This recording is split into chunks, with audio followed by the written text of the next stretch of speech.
Halo Sobat Dunia Seribu Besar, semoga Sobat selalu diberi kesehatan, panjang umur, dan rizki yang melimpah, amin.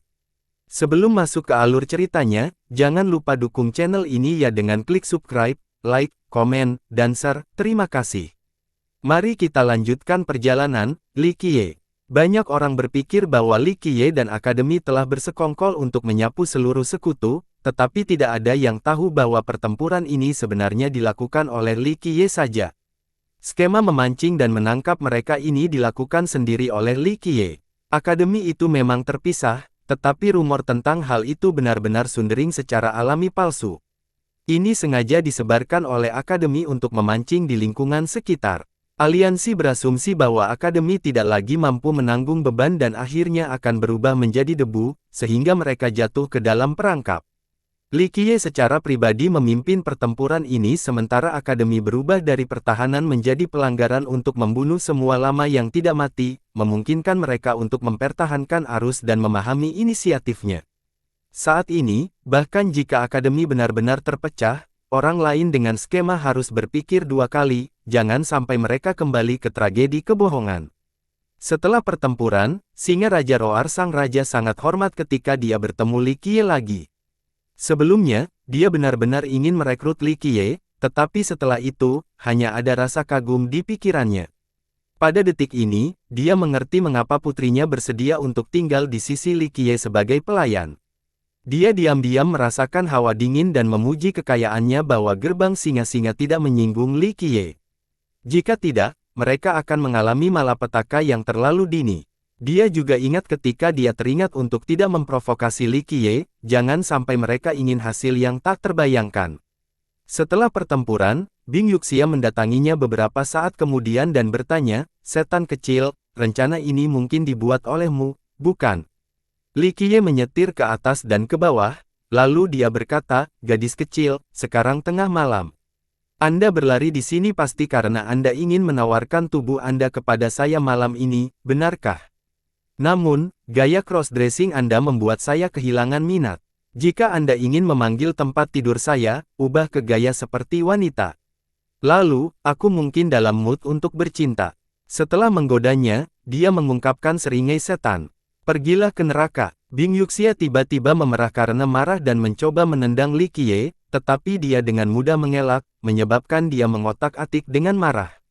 "Gadis kecil, bencanaku semakin dekat, tapi aku tidak tahu harus bersembunyi di mana. Kesetiaan Anda perlu diuji ya. Kemudian, jika ada hal-hal yang akan menghasilkan manfaat, saya akan mempertimbangkan untuk memberi Anda bagian." Li Qiye mengabaikan penampilan yang kacau dan berkata dengan santai, "Bah, bencana apa? Bahkan orang bodoh pun bisa melihat bahwa Anda berkomplot melawan orang lain. Hanya orang-orang bodoh yang berpikir bahwa mereka dapat menangani segalanya. Saya tidak tertarik bergabung dengan udara berlumpur Anda." Bing Yuxia membuka kipasnya dan berkata dengan dingin, "Oke, gadis kecil, jika tidak ada yang lain, maka kamu boleh pergi." Li Qiye dengan acuh tak acuh menjawab, "Mengapa kamu ingin aku menjadi begitu buruk? Apakah Anda bersembunyi di istana emas Anda?" Bing Yuxia tersenyum berkata, "Omong-omong, saya akan memperkenalkan Anda kepada seseorang. Putri dari sekolah teratai murni tidak buruk kan? Anda sekarang sangat terkenal, dan saya perhatikan bahwa dia sedikit tertarik pada Anda. Saya akan menarik senar untuk Anda. Tidak perlu berterima kasih kepada saya, selalu ingatkan mak comblang ini ketika Anda mendapatkan sesuatu yang baik di masa depan." 1. Ungkapan di sini pada dasarnya adalah, rumah emas untuk menyembunyikan nyonya seseorang. Itu hanya berarti gaya hidup seksi dengan banyak simpanan. Saya mengubah rumah bangunan menjadi istana agar lebih selaras dengan genre istana emas saya. Gadis kecil, masalah ini tidak mendesak. Tidak sulit jika Anda ingin menarik tali untuk saya. Bagaimana kalau kita coba dulu? Anda bisa menghangatkan tempat tidur saya untuk saya, sehingga saya bisa meluangkan waktu untuk memikirkan tawaran ini. Li Qiye meliriknya dan berkata, "Bah." Bing Yuxia dengan cepat berseru, "Jika kamu tidak aku tidak mau, lalu lupakan. Saya tidak ingin memperkenalkan gadis yang begitu baik kepada Anda. Aku akan mengambil waktuku yang manis dalam merayunya sendiri." Pop, Li Qiye menamparkan pantatnya yang manis, menyebabkan Bing Yuxia yang marah menyorotnya. Selalu berbicara tentang pacar gadis sambil berpura-pura menjadi laki-laki. Li Qiye dengan santai melanjutkan, kembali menjadi seorang gadis. Bing Yuxia memelototinya dan berbalik untuk pergi, tetapi dia mendengar Li suara malas Qiye mengejarnya, gadis kecil, jangan terlalu tidak bertanggung jawab seperti ini. Cinta yang terbaik dan usahakan lebih banyak lagi nanti. Lalu, mungkin aku akan membawamu masuk. Menjadi pelayanku tidak akan menjadi masalah yang diinginkanmu.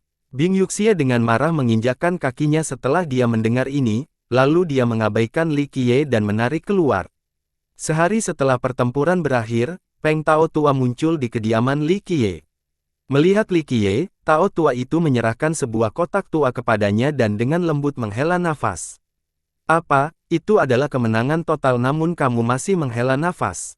Apakah Anda akan menangis untuk ibumu jika kekalahan itu terjadi? Li Qiye menatapnya dan berkata, Peng Tao tua yang jarang memberikan penampilan serius yang langka saat ia dengan masam tersenyum, meskipun kami akademi menang, itu adalah kemenangan besar. Kami menderita kerugian besar, korban termasuk banyak nenek moyang, pelindung, dan sebagian besar dari pasukan murid utama. Tadi malam, 2 dari 7 leluhur kuno meninggal, dan salah satunya adalah saudara lelaki junior saya. 7 leluhur kuno telah hidup untuk waktu yang sangat lama dan seharusnya sudah mati karena kehabisan tenaga, umur. Begitu keberadaan seperti mereka keluar, konsekuensinya akan sangat berat karena mereka harus membayar harga yang tidak terbayangkan. Setelah pertempuran, 2 dari mereka tidak bisa menangani waktu berlalunya dan meninggal semalam. Di dunia ini, untuk mendapatkan, seseorang juga harus menyumbangkan sesuatu. Li Qiye dengan tenang berkata, lebih mudah dikatakan daripada dilakukan untuk tidak kehilangan satu prajurit pun dalam pertempuran skala besar ini. Bagaimanapun, setelah pertempuran ini, tidak ada kekuatan besar yang berani menyentuh akademi Anda untuk beberapa waktu. Belum lagi, akademi Anda juga mendapatkan 3 Treasures Immortal Emperor Life. Membalikkan pertahanan menjadi serangan lebih baik daripada menunggu musuh menyerang. Pada akhirnya, semua orang akan mati. Akademi Anda tidak selalu bisa bergantung pada mereka yang pergi menginjak jalan terlebih dahulu. Mengenai masalah ini, akademi Anda sedikit mirip dengan kuil Dewa Perang. Eksistensi lama mungkin memiliki cadangan yang kuat, tetapi tanpa usaha terus-menerus, mereka akan tetap membusuk. Aku tahu ini, tapi Taois tua Peng tidak bisa menahan senyum ketika dia menenangkan kepalanya. Li Qiye meliriknya dan berkata, jika Anda bisa mengerti ini, maka biarkan saja. Anda semua tidak kalah dalam pertempuran ini. Alih-alih mengandalkan belas kasihan musuh Anda, lebih baik mengambil inisiatif. Bagaimanapun, pelanggaran adalah bentuk pertahanan terbaik. Kami ingin menggunakan ini sebagai pembayaran untuk pertempuran. Pada akhirnya, Peng Daois tua kembali aktif dan berkata sambil tersenyum. Pertempuran ini secara pribadi dipimpin oleh Li Qiye.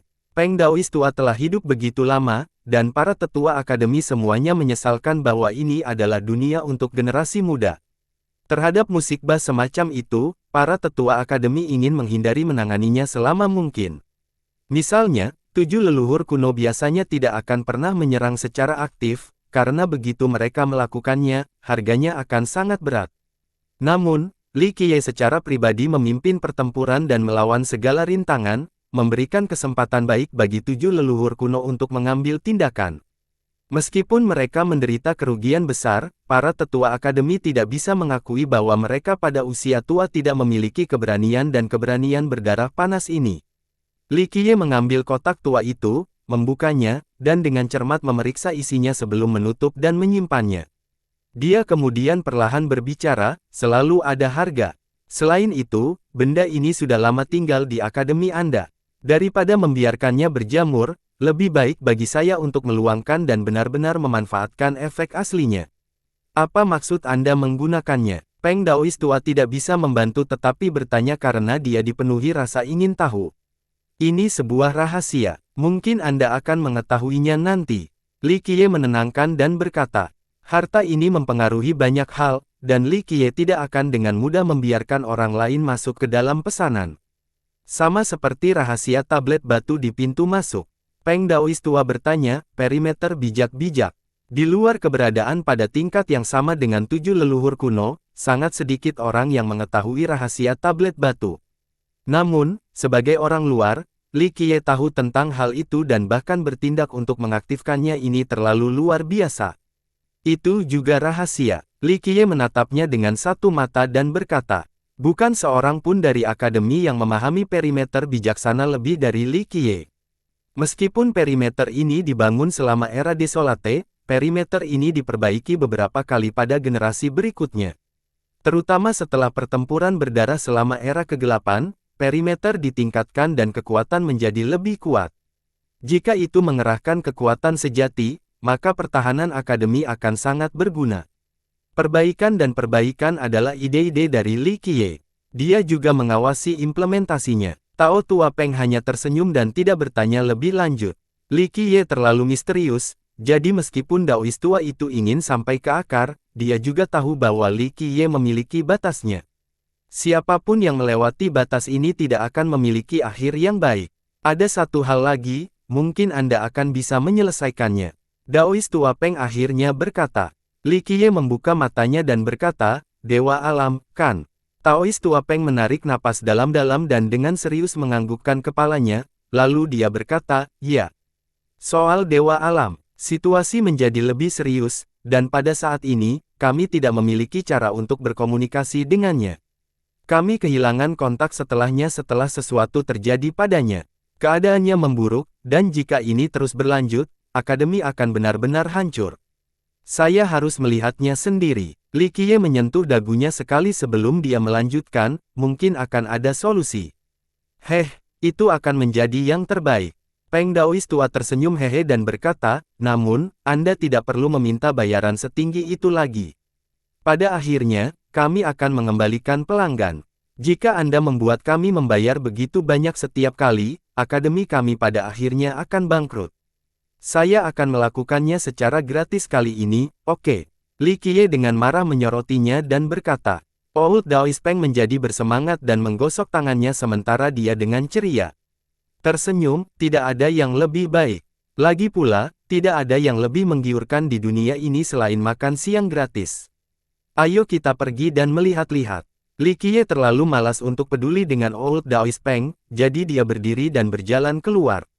Sebelum mencapai pintu, Little Autumn dengan bersemangat masuk dan berteriak, sudah waktunya, sudah waktunya. Ada apa? Li Qiye menyempitnya mata dan berkata, apakah itu portal? Itu benar. Portal akan segera dibuka di luar 5 aula besar. Cepat, cepat, kami siap untuk segera berangkat ke garda depan. Hahaha, mungkin kita akan menjadi orang pertama yang merebut gerbang Void. Akhirnya tiba di sini. Li Qiye membuka matanya dan berkata dengan serius. Ketika sampai di gerbang Void, bahkan seseorang yang telah mengalami banyak hal seperti Li Qiye tidak bisa tetap tenang. Gerbang Void, salah satu dari 9 Grand Heavenly Treasures, didambakan sejak zaman dahulu oleh bahkan Kaisar Abadi. Dunia berasumsi bahwa itu tidak ada, tetapi Li Qiye yakin keberadaannya karena dia lebih mengetahui detailnya daripada orang lain. Tidak terlalu banyak penduduk di dunia ini yang pernah melihat gerbang Void atau bahkan salah satu dari 9 harta dalam hal ini. Namun, mereka pasti akan menjadi marah hanya dengan melihatnya. Tapi, masalah kami. Old Daois Peng cukup terkejut setelah mendengar pertukaran antara Little Autumn dan Li Qiye sejak bisnis dari Void Gate tidak pernah menjadi prioritas. Bagi akademi, Dewa Alam lebih penting. Aku akan pergi menemui Dewa Alam. Akhirnya, Li Qiye berbicara dengan nada yang dalam, lalu dia mengucapkan perintah kepada Little Autumn, kau pergi katakan pada kelompok si Kong Tutian untuk bersiap-siap. Kami akan berangkat begitu aku kembali, saya tidak akan menunggu siapapun. Ya, Tuan, Little Autumn menjawab dan segera pergi dengan gembira. Gerbang Void bisa menjadi tempat kelahirannya. Jadi bagaimana mungkin itu tidak bersemangat diberikan kesempatan untuk kembali dan melihat gerbang. Akademi itu sangat luas, dan wilayah pusatnya raksasa. Bergulir aula kuno dan panel ilahi terletak jauh di dalam, beberapa bahkan mengambang di langit.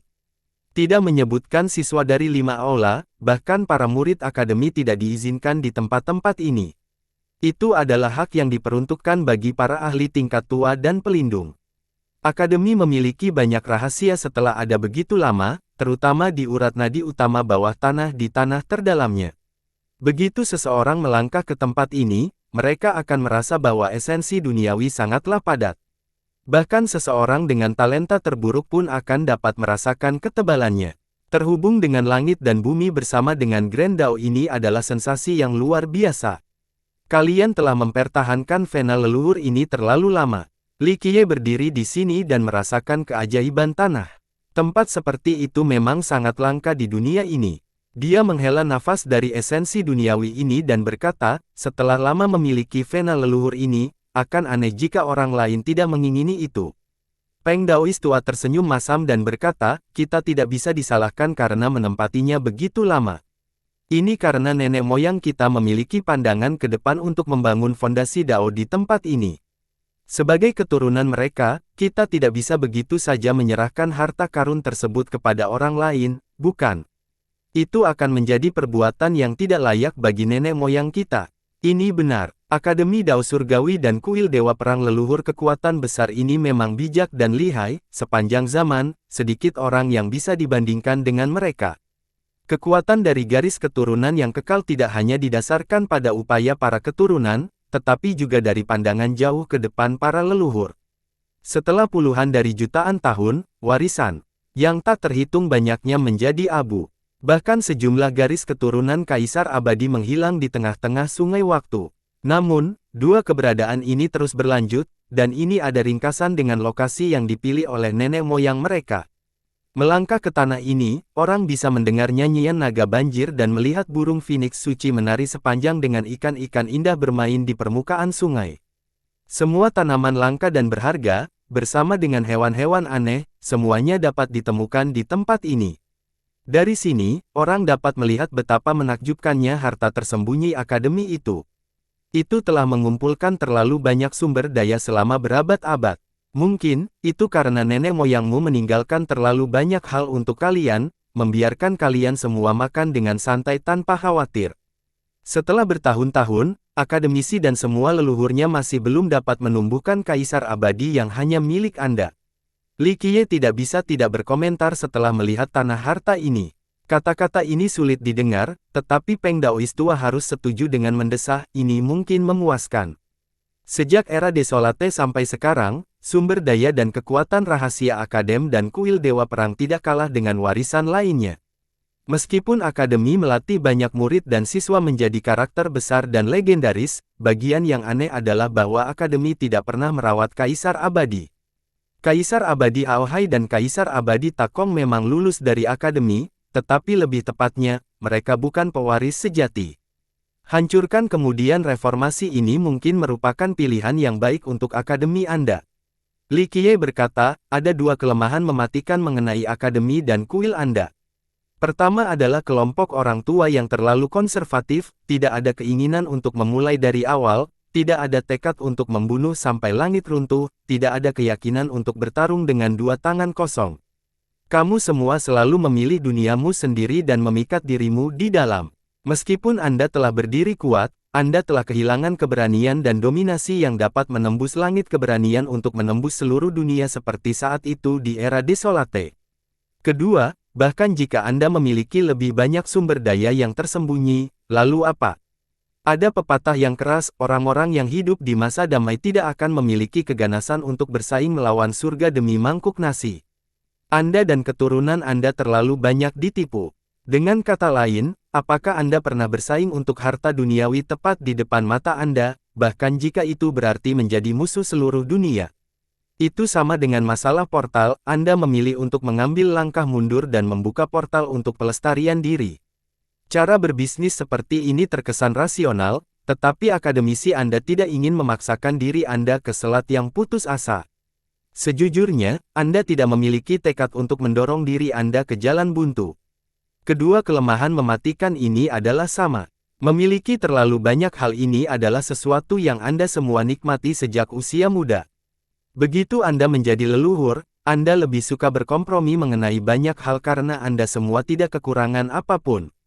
Tanpa risiko apapun, tanpa membanjiri dunia dengan darah, tanpa tekad untuk melawan segala rintangan, bagaimana seseorang bisa naik ke puncak, menerima kehendak surga, dan menjadi kaisar abadi? Sejak dahulu kala, berapa banyak kaisar abadi langkah demi langkah melangkah maju dalam pertempuran berdarah dan menggunakan tulang yang tak terhitung jumlahnya untuk membuka jalan bagi kenaikan kaisar immortal mereka. Ada banyak kompetisi dan jumlah yang tidak terbatas pada kematian di dunia ini. Orang bisa melihat bayangan warisan seperti kerajaan kuno Azure misterius atau kerajaan kuno cemerlang di balik masalah ini. Bahkan jika mereka tidak terlibat secara langsung, mereka pasti memiliki tangan mereka dalam masalah ini. Namun, sangat jarang untuk melihat bayangan akademi dan kuil Anda.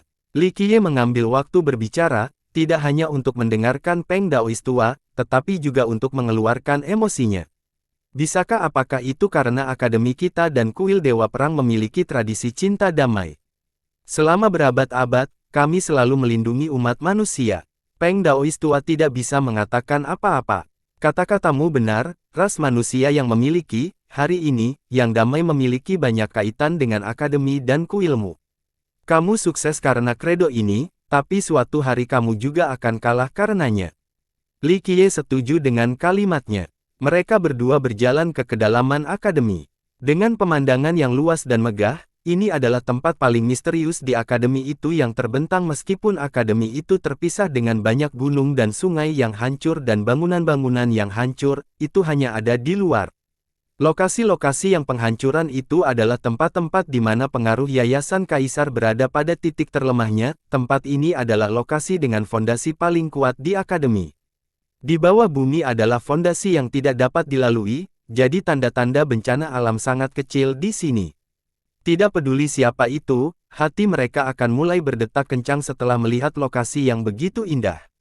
Akademi berkumpulnya vena leluhur surgawi, dan ini adalah alasan untuk keindahannya, bersama dengan nafsu banyak warisan lainnya di dunia ini. Ketika dia berjalan lebih dalam ke tanah leluhur, dia tiba-tiba berhenti dan menatap ke satu arah. Ini adalah puncak elegan dengan esensi duniawi yang menggoda di awan. Air terjun mengalir dari 9 langit di atas puncak seperti galaksi yang berputar-putar. Beberapa pohon pinus tua berdiri tinggi di dekat air terjun, mereka begitu kuno sehingga mereka menyerupai naga yang meraih langit. Kulit pohon-pohon ini seperti sisik naga, mereka berjemur di tanah harta karun ini selama bertahun-tahun yang tak terhitung jumlahnya. Sebelum air terjun dan pohon-pohon pinus terdapat paviliun mengambang. Itu sangat kuno, membuat orang lain merasakan sensasi agung dan abadi seolah-olah itu bisa ada bersama dengan surga dan bumi ini untuk selamanya.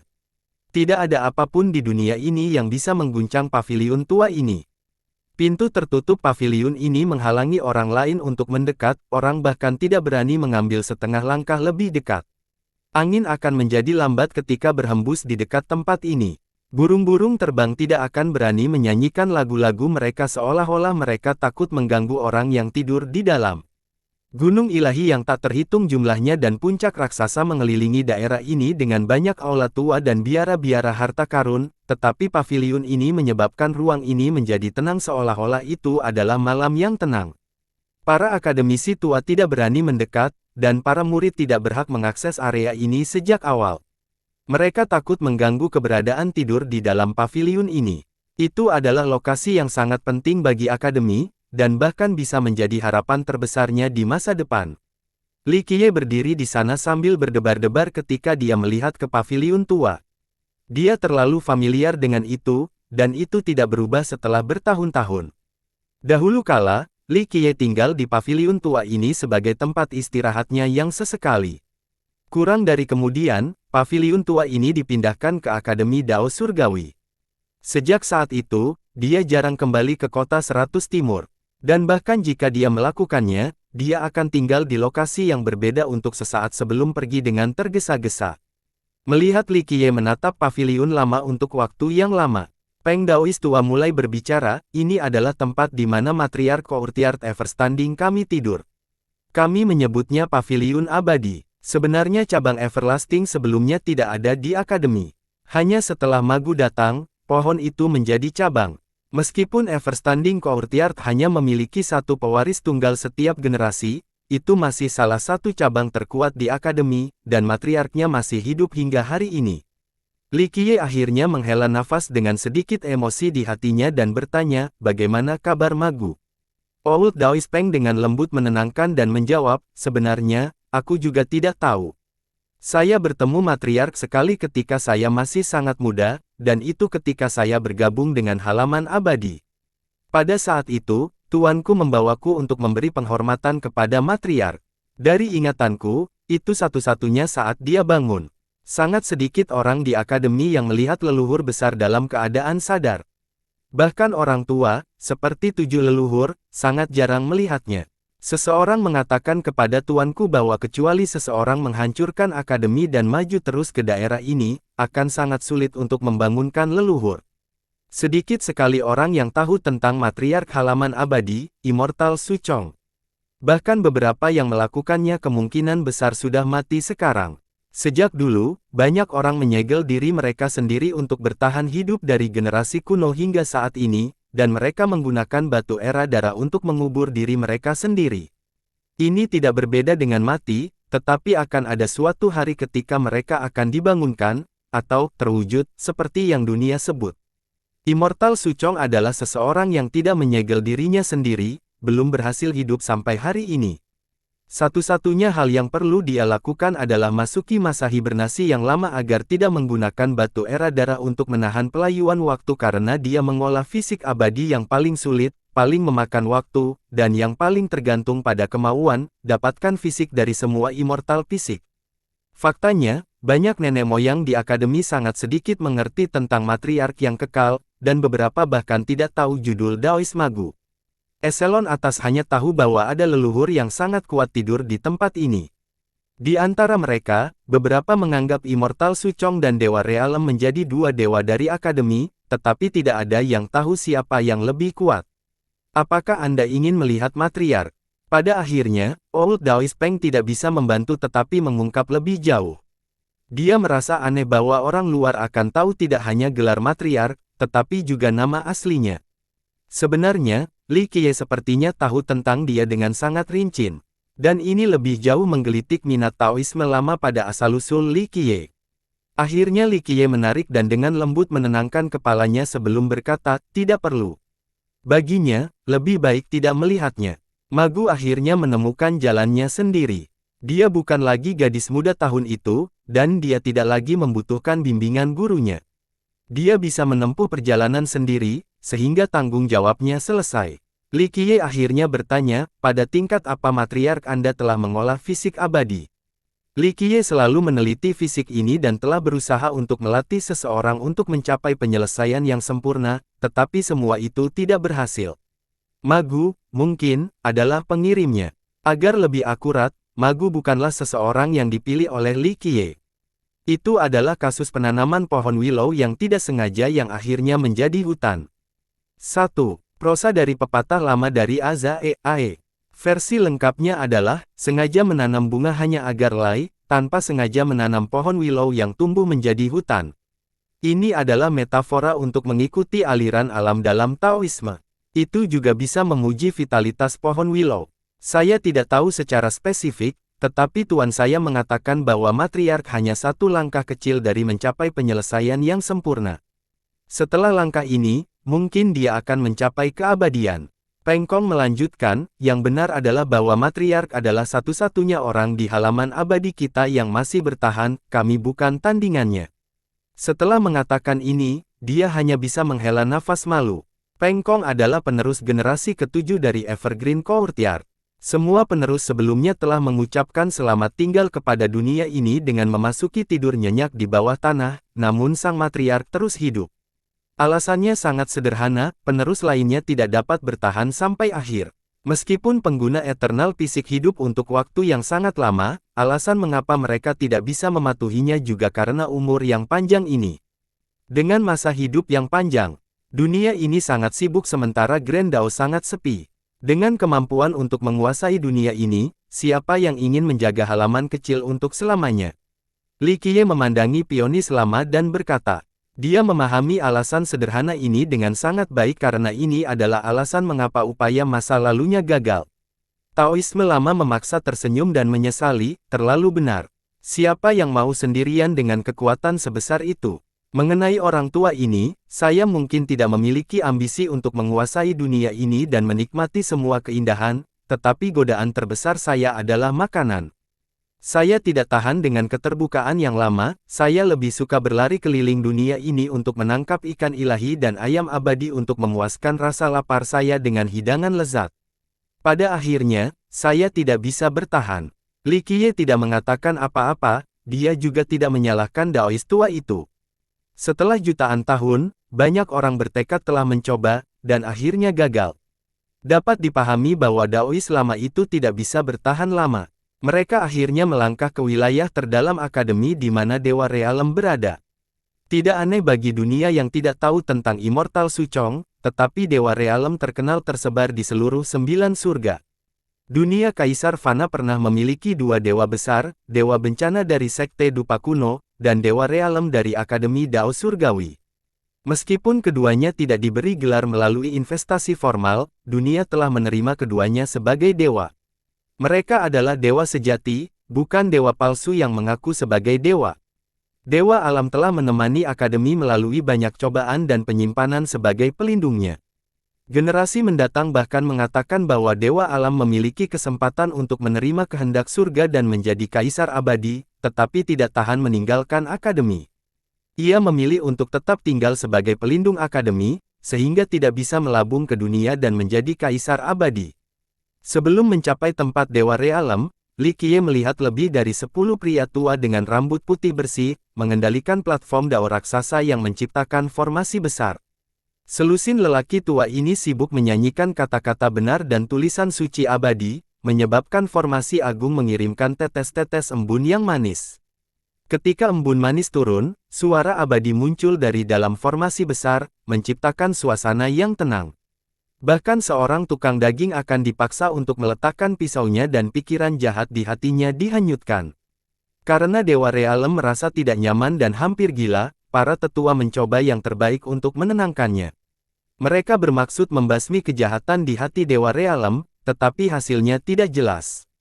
Tao Tua Peng pergi ke para tetua terlebih dahulu, kemudian dia berbicara kepada Li Qiye, kamu dan aku akan pergi untuk melihat Dewa Realem, tapi aku khawatir kita tidak akan bisa berkomunikasi dengannya. Tidak, saya akan masuk sendiri. Li Qiye berkata dengan nada serius. Tao Tua Peng membahas ini dengan para tua sebelum menganggukkan kepalanya dan menjawab, tapi kamu harus berhati-hati. Dengan keadaan Realem God saat ini seperti ini, saya tidak bisa menjamin apapun. Pastikan untuk segera melakukan sesuatu yang buruk terjadi. Tempat tinggal Realem God lebih dari 1000 mil. Tempat ini belum begitu luas sebelum memasuki kondisi bermasalah ini. Karena kemarahannya yang gila, Akademi harus mengosongkan daerah ini dan menyegel Dewa Realem untuk menahan dan meminimalkan kerusakan yang disebabkan olehnya. Ini adalah situasi yang sangat sulit bagi Akademi. Dengan sesuatu di level Realem God, satu sapuan tangan bisa menghancurkan langit dan bumi. Akademi yang berhasil bertahan begitu lama bukan hanya karena Dewa Realem mencoba yang terbaik untuk tidak turun ke dalam kebobrokan tetapi juga karena upaya yang sangat diperlukan Akademi. Banyak penatua tersegel keluar dan membangun formasi hebat ini, dan mereka menggunakan teknik penembakan tertinggi untuk mengusir kegilaan sehingga Dewa Alam bisa tenang. Aliran udara panas segera menghantamnya saat Li Qiye melangkah ke tempat ini. Atmosfer yang membakar memenuhi seluruh langit. Perlu diingat bahwa wilayah terdalam dari Akademi adalah tanah leluhur yang dipenuhi dengan esensi dunia ini, itu adalah tanah leluhur yang sangat langka dan sakral. Namun, pemandangan di depan mata Li Qiye sama sekali tidak menyerupai tanah leluhur yang sakral. Dia hanya bisa melihat kemandulan yang merentang. Li Qiye menarik napas dalam-dalam. Dia dengan jelas mengerti bahwa ini bukanlah langit dan bumi pada awalnya.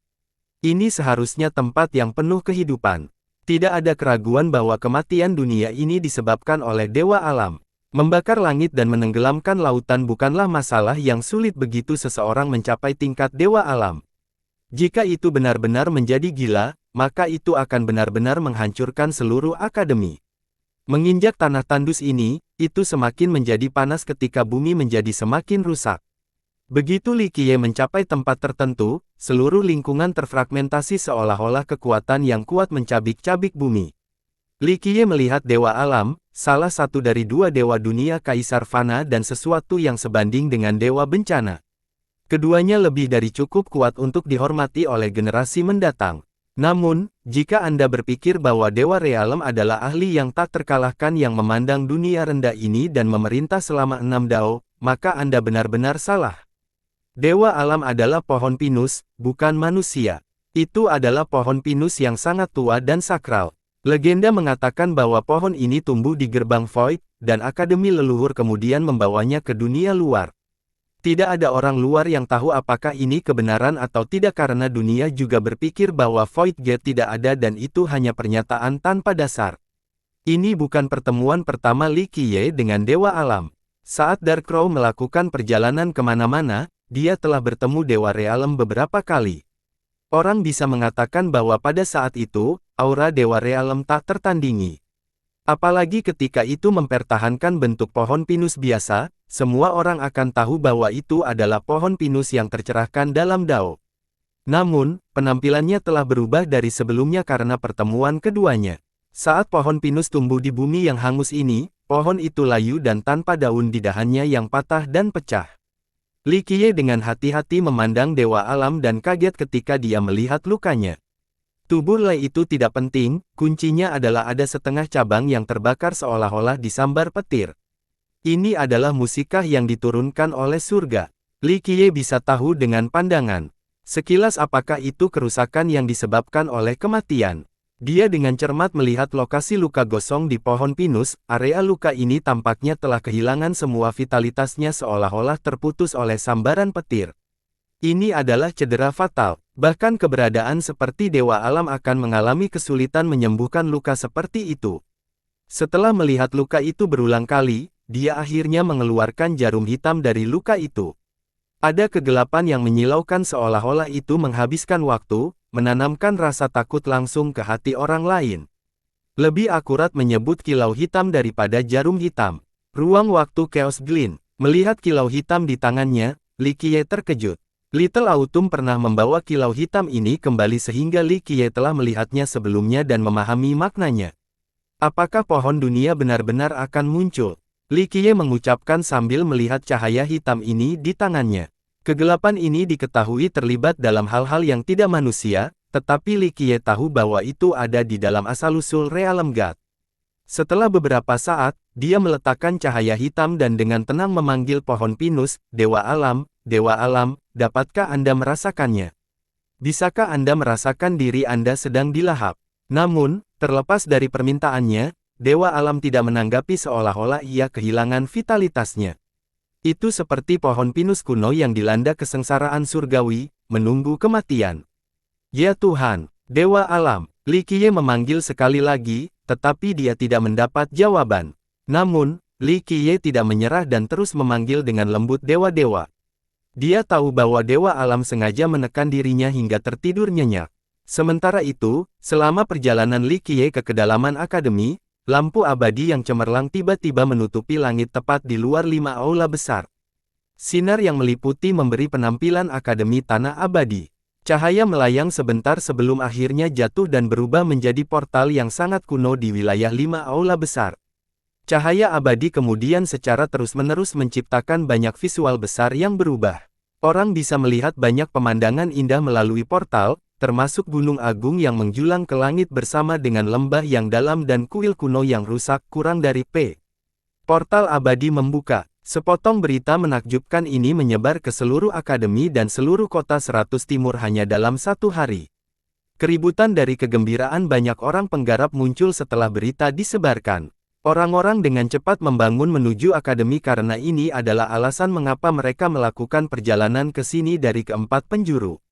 Dentang, dentang, dentang. Tepat ketika semua orang menggali menuju akademi, akademi menutup pintunya untuk memblokir semua orang. Sebelumnya, hampir semua orang melarikan diri dari akademi sementara hanya siswa yang tersisa, terutama mereka yang berasal dari era Grand dan ruang era Idle. Kekuatan besar yang menarik diri dari akademi dapat dimengerti. Akademi membuat jebakan dan menangkap kebohongan sehingga banyak kekuatan besar merasa dingin di hati mereka.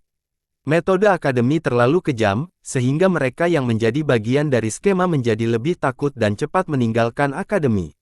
Mereka berdiri tepat di luar akademi kalau-kalau menjadi marah dan memutuskan untuk membunuh semua orang. Jika itu benar-benar sampai pada itu, lalu siapa yang akan meminta bantuan? Apa yang sedang dilakukan oleh Akademi Dao Surgawi? Banyak petani yang merasa tidak puas setelah akademi menutup pintunya untuk semua orang. Portal abadi telah terbuka. Seorang sesepuh akademi dengan penampilan cerah mengumumkan kepada semua orang dengan nada yang dalam, di luar beberapa kekuatan besar yang ada dalam daftar larangan, orang lain dapat memasuki portal untuk menemukan kekayaan mereka sendiri. Selama usia seseorang di bawah 300 tahun, semua memenuhi syarat untuk masuk tanpa perbedaan mengenai asal atau sekte seseorang. Mengapa petani yang berusia di bawah 300 tahun hanya bisa dibolehkan? Lebih banyak lagi para pembudidaya segera merasa tidak puas setelah mendengar pengumuman ini. Penatua Akademi menjelaskan, untuk menyerahkan kesempatan kepada para pemuda. Jika para pendahulunya juga masuk, bagaimana mungkin generasi muda, terutama mereka yang merupakan penggerak gelandangan, bersaing dengan mereka? Saya setuju. Jika para ahli dari generasi sebelumnya juga masuk, maka kita bahkan tidak akan punya sup untuk dimakan. Banyak pembudidaya dari generasi yang lebih muda mendukung keputusan akademi. Tidak perlu dikatakan, para pembudidaya yang lebih tua lebih kuat dan memiliki lebih banyak sumber daya, generasi yang lebih muda berada pada posisi yang sangat tidak menguntungkan. Akademi Anda akan kembali pada kata-kata Anda. Seorang anggota yang tidak puas berbicara, sebelumnya, Akademi Anda mengumumkan bahwa semua orang dapat memasuki portal, tetapi sekarang Anda kembali pada janjimu. Generasi yang lebih tua dapat mengirim murid-murid mereka. Penatua Akademi dengan tenang berduka dengan orang yang lebih tua yang tidak bahagia. Keadilan adalah intrinsik untuk tindakan akademi kita. Saya merasa bahwa pilihan akademi itu benar. Orang tua seperti kita yang merajalela di dalam tidak ada bedanya dengan mengintimidasi kaum muda. Banyak petani tua dari sekte kecil setuju. Keputusan akademi sangat bermanfaat bagi sekte dan gelandangan yang lebih kecil. Penanam tua dari kekuatan besar yang terlalu kuat. Pada saat itu, tidak disebutkan Raja Surgawi, tetapi bahkan kematian lama mungkin akan keluar. Bagaimana mungkin sekte yang lebih lemah bersaing untuk mendapatkan keberuntungan melawan kekuatan besar ini? Generasi yang lebih muda berbeda karena kerusakannya tidak sebesar. Orang-orang jenius memang luar biasa, tetapi mereka hanya minoritas. Keputusan dari akademi ini bagus untuk generasi muda dengan talenta biasa. Karena mereka mendapatkan keuntungan langsung dari ini, kelompok sekte kecil dan aktivis gelandangan setuju dengan keputusan akademi. Murid dari daftar kekuatan besar ini tidak dapat masuk. Penatua Akademi membaca daftar panjang sebelum akhirnya ia mendeklarasikan kembali peraturan ini. Daftar itu sangat panjang dan termasuk kekuatan besar dan garis keturunan Kaisar Abadi. Bahkan kerajaan kuno misterius cemerlang dan Azure tidak kecuali. Mengapa kita tidak diizinkan masuk? Para ahli yang terdaftar sangat memprotes dengan berteriak keras, kita dapat menerima tidak mengizinkan penggarap yang lebih tua sehingga akan ada peluang bagi yang lebih muda generasi, tetapi sekarang, bahkan generasi muda kita tidak bisa masuk. Jika akademi Anda kembali pada kata-kata Anda, menurut Anda apa yang akan terjadi pada reputasi Anda? Reputasi dan kehormatan akademi kami hanya untuk Tean, sekutu, dan bahkan kekuatan netral kami, itu pasti bukan untuk musuh kita. Kami sudah sangat berbelas kasih karena akademi kami tidak menggunakan momentum kemenangan kami untuk membunuh orang terakhir, namun Anda masih ingin memasuki portal kami. Dalam mimpimu, Penatua Akademi dengan berbicara tegas. Jangan menuduh kami hal-hal seperti itu. Seorang ahli dari kekuatan besar memprotes dengan keras. Terhadap retort seperti itu, Tetua Akademi dengan tenang menjawab, karena Anda memiliki kepercayaan pada sekte dan dengan berani menamparkan dada Anda untuk mengatakan bahwa itu tidak menyerang akademi, maka Anda bisa masuk ke dalam akademi dan mengidentifikasi mayat untuk melihat apakah mereka milik sekte Anda atau tidak. Kata-kata tetua itu sangat mengejutkan para ahli berteriak dari kekuatan besar. Perlu diingat bahwa sekutu itu ditangkap sepenuhnya dalam pertempuran 2 hari sebelumnya. Semua pria berpakaian hitam terjebak dalam formasi menghukum dewa sebelum dibunuh. Bahkan tidak ada yang berhasil melarikan diri. Tanpa ragu, itu bukan rahasia bagi Akademi mengenai mereka yang berpartisipasi dalam perdamaian ini. Mayat yang dimiliki Akademi adalah bukti yang tak terbantahkan. Jadi, bahkan jika Akademi memutuskan untuk bermanuver melawan sekte-sekte ini, kebenaran masih ada di pihak mereka. Sekarang, karena bukti ada tangan Akademi, akan aneh jika membiarkan sekte-sekte ini memasuki portal. Fakta bahwa mereka tidak langsung menyerang musuh mereka sudah cukup baik. Untuk sekte yang menyetujui daftar ini, Akademi kami menyambut Anda untuk berbicara. Sikap sesepuh Akademi itu sangat sulit. Akademi memutuskan untuk mengubah kebijakannya dan tidak lagi memilih untuk berkompromi. Para murid dari kekuatan yang masuk daftar hitam hadir, tetapi mereka tidak berani mengucapkan kata pun saat ini.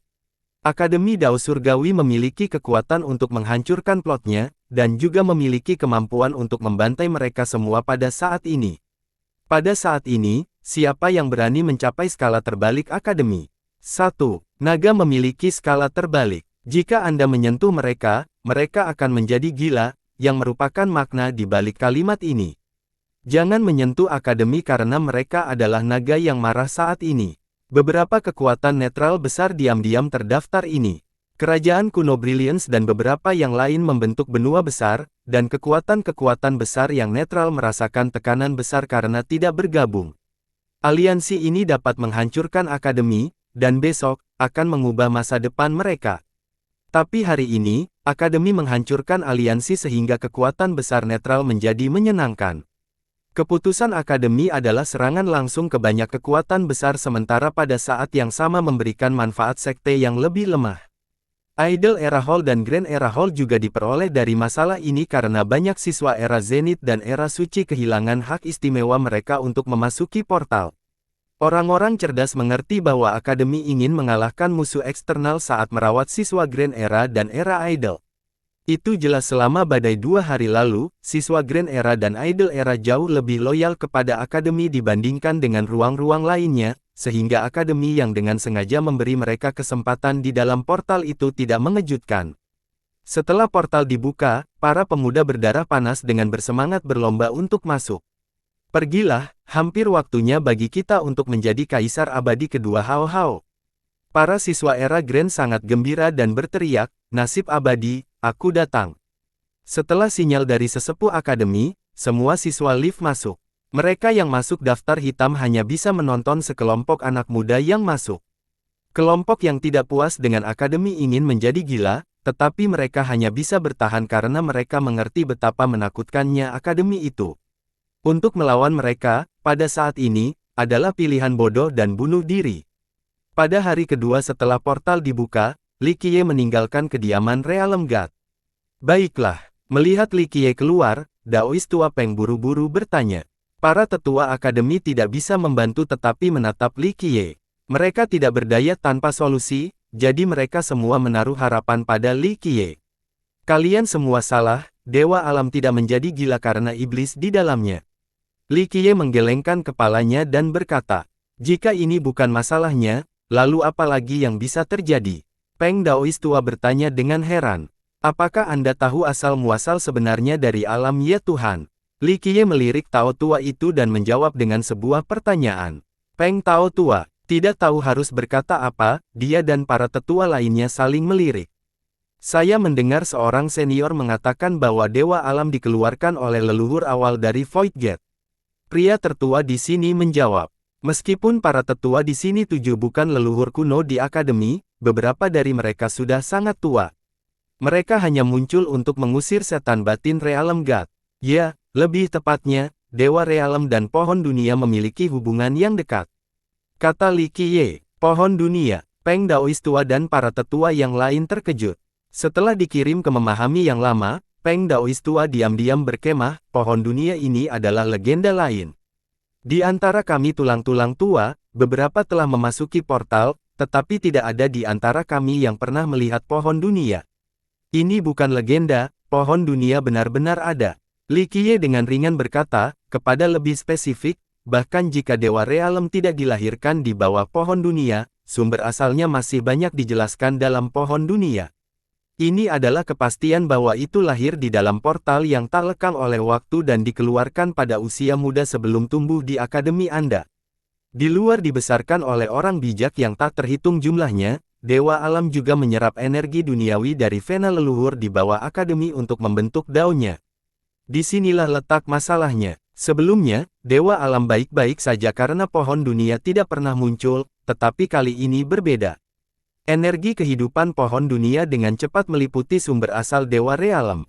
Namun, Grand Dao Realem God diolah dari energi darah dan energi duniawi dari Akademi Tanah Leluhur. Kedua belah pihak saling berselisih, jika itu adalah konflik biasa, maka dengan pemutusan tertinggi Dewa Realem, itu akan dapat menekannya. Namun, energi kehidupan pohon dunia terlalu kuat. Sumber asal Dewa Realem dan sumber asal pohon dunia memiliki jarak yang terlalu besar di antara mereka. Dewa Alam tidak bisa menghentikan energi kehidupan pohon dunia yang penuh, jadi ini mengakibatkan Dewa Alam memberikan serangan balik yang hebat, dan ini adalah penyebab ledakannya yang tiba-tiba. Li Qiye berbicara seolah-olah dia tahu segalanya sebelumnya. Apa yang akan terjadi jika ini terus berlanjut? Para tetua kehilangan warna, dan salah satu dari mereka dengan cepat bertanya. Li Qiye menjawab, jika dua kekuatan terus dilancarkan, maka Dewa Realem akan mati karena ledakan batin. Menurut perkiraan saya yang paling konservatif, akibatnya akan menghancurkan lebih dari setengah tanah leluhur di bawah akademi Anda. Jawaban ini membuat para tetua terkejut. Tanah leluhur di bawah akademi adalah fondasinya. Tanpa tanah leluhur, akademi tidak akan ada lagi. Jika akademi itu sendiri dihancurkan dan tanah leluhur tetap utuh, masih ada peluang untuk pemulihan. Apakah tidak ada obat untuk situasi ini? Taois tua Peng cepat bertanya. Intuisi membayangkan bahwa Li Qiye pasti punya cara. Li Qiye tersenyum ketika dia berkata, solusi pertama adalah memindahkan Dewa Alam dari akademi. Ini adalah metode paling sederhana. Atau, biarkan Dewa Realem kembali ke portal abadi.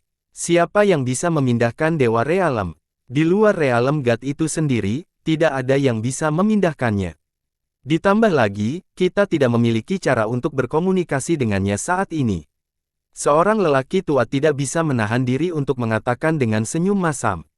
Eksistensi sebesar Dewa Alam telah dihapuskan di akademi, tanah leluhur, jadi bahkan karakter yang tak terkalahkan di dunia ini akan mengalami kesulitan untuk memindahkannya. Mungkin saja jika ada seseorang yang cukup kuat untuk mencabut embulu darah leluhur dan Dewa Alam, tetapi makhluk dengan kemampuan itu kemungkinan besar tidak ada di dunia ini. Ada cara lain. Li Qiye berbicara dengan santai. Leluhur cilikku, tolong beritahu kami, jika Anda terus menakuti kami seperti ini, tulang-tulang tua kami tidak akan mampu mengatasinya. Seorang pria tua mulai mengemis setelah melihat sikap percaya diri Li Qiye. Ini sangat mudah. Kami hanya perlu menyelaraskan dua kekuatan. Saya punya resep. Li Qiye tersenyum melanjutkan, namun, dua hal ini sangat langka. Myriad Star Water dan daun muda dari World Tree. Satu daun, dan satu tetes udara. Air bintang segudang. Peng Tao tua Peng dengan sedih tersenyum, tidak mungkin. Kita tidak dapat menemukan Myriad Star Water di dunia ini. Ya, aku mendengarnya sejak awal waktu. Setiap kali Myriad Star Water muncul, Kaisar Abadi secara pribadi akan mengambil tindakan. Ini adalah sesuatu yang bahkan diinginkan oleh Kaisar Immortal. Para tetua keputusan kepala dengan sedih. Yah, aku punya setetes Myriad Star Water, kata Li Qiye dengan senyuman lebar. Setelah mendengar kata-kata seperti itu, para tua-tua dan Taoisme lama menjadi bersemangat sekali lagi. Pendeta Tao itu segera bertanya, leluhur kecil, apa yang Anda inginkan dengan ketidakseimbangan Myriad Star Water? Tolong, jangan terlalu kejam, kalau tidak akademi kita akan dirampok sepenuhnya olehmu. Aku bisa menyediakan setetes air Star Myriad, dan aku tidak akan membutuhkan apapun dari akademi kamu. Namun, saya ingin janji dari Dewa Alam. Saya bisa menyelamatkannya, tapi saya butuh janji darinya. Li Qiye dengan tenang berbicara. Para pendahulunya terperangah, tetapi setelah disuntikkan lebih hati-hati, permintaan ini tidak terlalu masuk akal. Pada akhirnya, meskipun Myriad Star Water adalah harta yang tak ternilai, Dewa Realem juga eksistensi yang bisa mendominasi langit di atas dan neraka di bawah. Setetes Myriad Star Water untuk sebuah janji yang tidak adil. Daois tua dan para penatua. Bisa dikatakan bahwa semua lelaki tua paling kuat dari akademi ada di sini. Setelah diskusi mereka, Old Daois Peng setuju, akademi kami dapat menerima kondisi Anda atas nama Dewa Alam. Ini yang terbaik. Li Qiye tersenyum dan berkata, satu hal yang pasti adalah bahwa pohon dunia akan muncul di dalam portal pada generasi ini. Mengambil daun muda darinya lebih sulit daripada mencapai surga, tetapi akademi Anda memiliki sesuatu yang dapat menyelesaikan tugas seperti itu. Saya ingin benda ini dari akademi. Benda apa? Taois tua Peng dan para tetua saling melirik dan bertanya, Pak Tua, jangan main-main denganku. Mengenai jumlah rambut yang dimiliki akademi, saya jelas lebih berpengetahuan darimu. Jangan beritahu saya bahwa Kaisar Abadi Hao Hai tidak mengambil benda ini kembali dari pohon dunia tahun itu. Jangan beritahu saya bahwa akademi Anda tidak membuat kesepakatan dengan Kaisar Abadi Hao Hai tahun itu. Tanpa hal ini yang dibawa kembali olehnya, tidak mungkin untuk mengambil daun muda dari pohon dunia. Li Qiye menatap Tao tua itu dengan satu mata dan berkata, oh, rupanya ada hal seperti itu. Taois tua Peng memaksakan tawa canggung. Mengapa gerbang 1000 kaisar memiliki 4 kaisar? Bagaimana mereka bisa memiliki 4 kaisar secara berurutan? Akademi Anda berani mengatakan bahwa Anda tidak tahu. Li Qiye berkata sambil tersenyum, di masa lalu, Kaisar Abadi Hao Hai pernah berjanji bahwa selama gerbang 1000 kaisar ada, maka itu akan terus membuka jalan untuk akademi. Tidak perlu bagi saya untuk memberitahu kalian tentang transaksi ini, benar. Taoisme lama hanya bisa tersenyum canggung sementara para tetua lainnya mulai menghela nafas. Kaisar Abadi Hao Hai lulus dari akademi dan menciptakan keajaiban yang akan sulit dilampaui bahkan selama ribuan tahun. Sayangnya, gerbang 1000 kaisar akhirnya bertemu permaisuri Hong Tian. Kami akan menyerah atas permintaan Anda. Akhirnya, para tetua mencapai konteks yang belum pernah terjadi sebelumnya dan berkata, selama Dewa Realem bisa sembuh, kami akan melakukan apapun yang diperlukan. Kalau begitu kita akan pergi dan bersiap-siap. Li Qiye menganggukkan kepalanya. Portal abadi akademi selalu ada, dan rumor mengatakan bahwa itu sudah ada di sana bahkan sebelum dimulainya akademi. Akademi tidak bisa memberitahu kapan portal akan terbuka, tetapi setiap kali, itu pasti akan membawa badai yang membawa peluang besar. Banyak orang bijak dari akademi meneliti hal-hal yang dikenal sebagai portal selama jutaan tahun, tetapi mereka tidak dapat menemukan jawaban yang pasti. Orang-orang yang memiliki kesempatan untuk memasuki portal akan menemui nasib yang berbeda. Beberapa akan mendapatkan gulungan kuno atau batu ilahi sementara yang lain akan mendapatkan barang abadi. Tentu saja, ada orang-orang yang kembali dengan tangan kosong, dan ini adalah kasus untuk sebagian besar. Khusus dikaitkan dengan wawasan dan kekayaan seseorang. Setiap kali portal dibuka, semua orang akan bertemu dengan hal-hal yang berbeda, tetapi akan selalu ada petualangan besar dengan ketidakseimbangan yang banyak. Tentu saja, orang yang memperoleh kekayaan terbesar akan menjadi pemenang terbesar.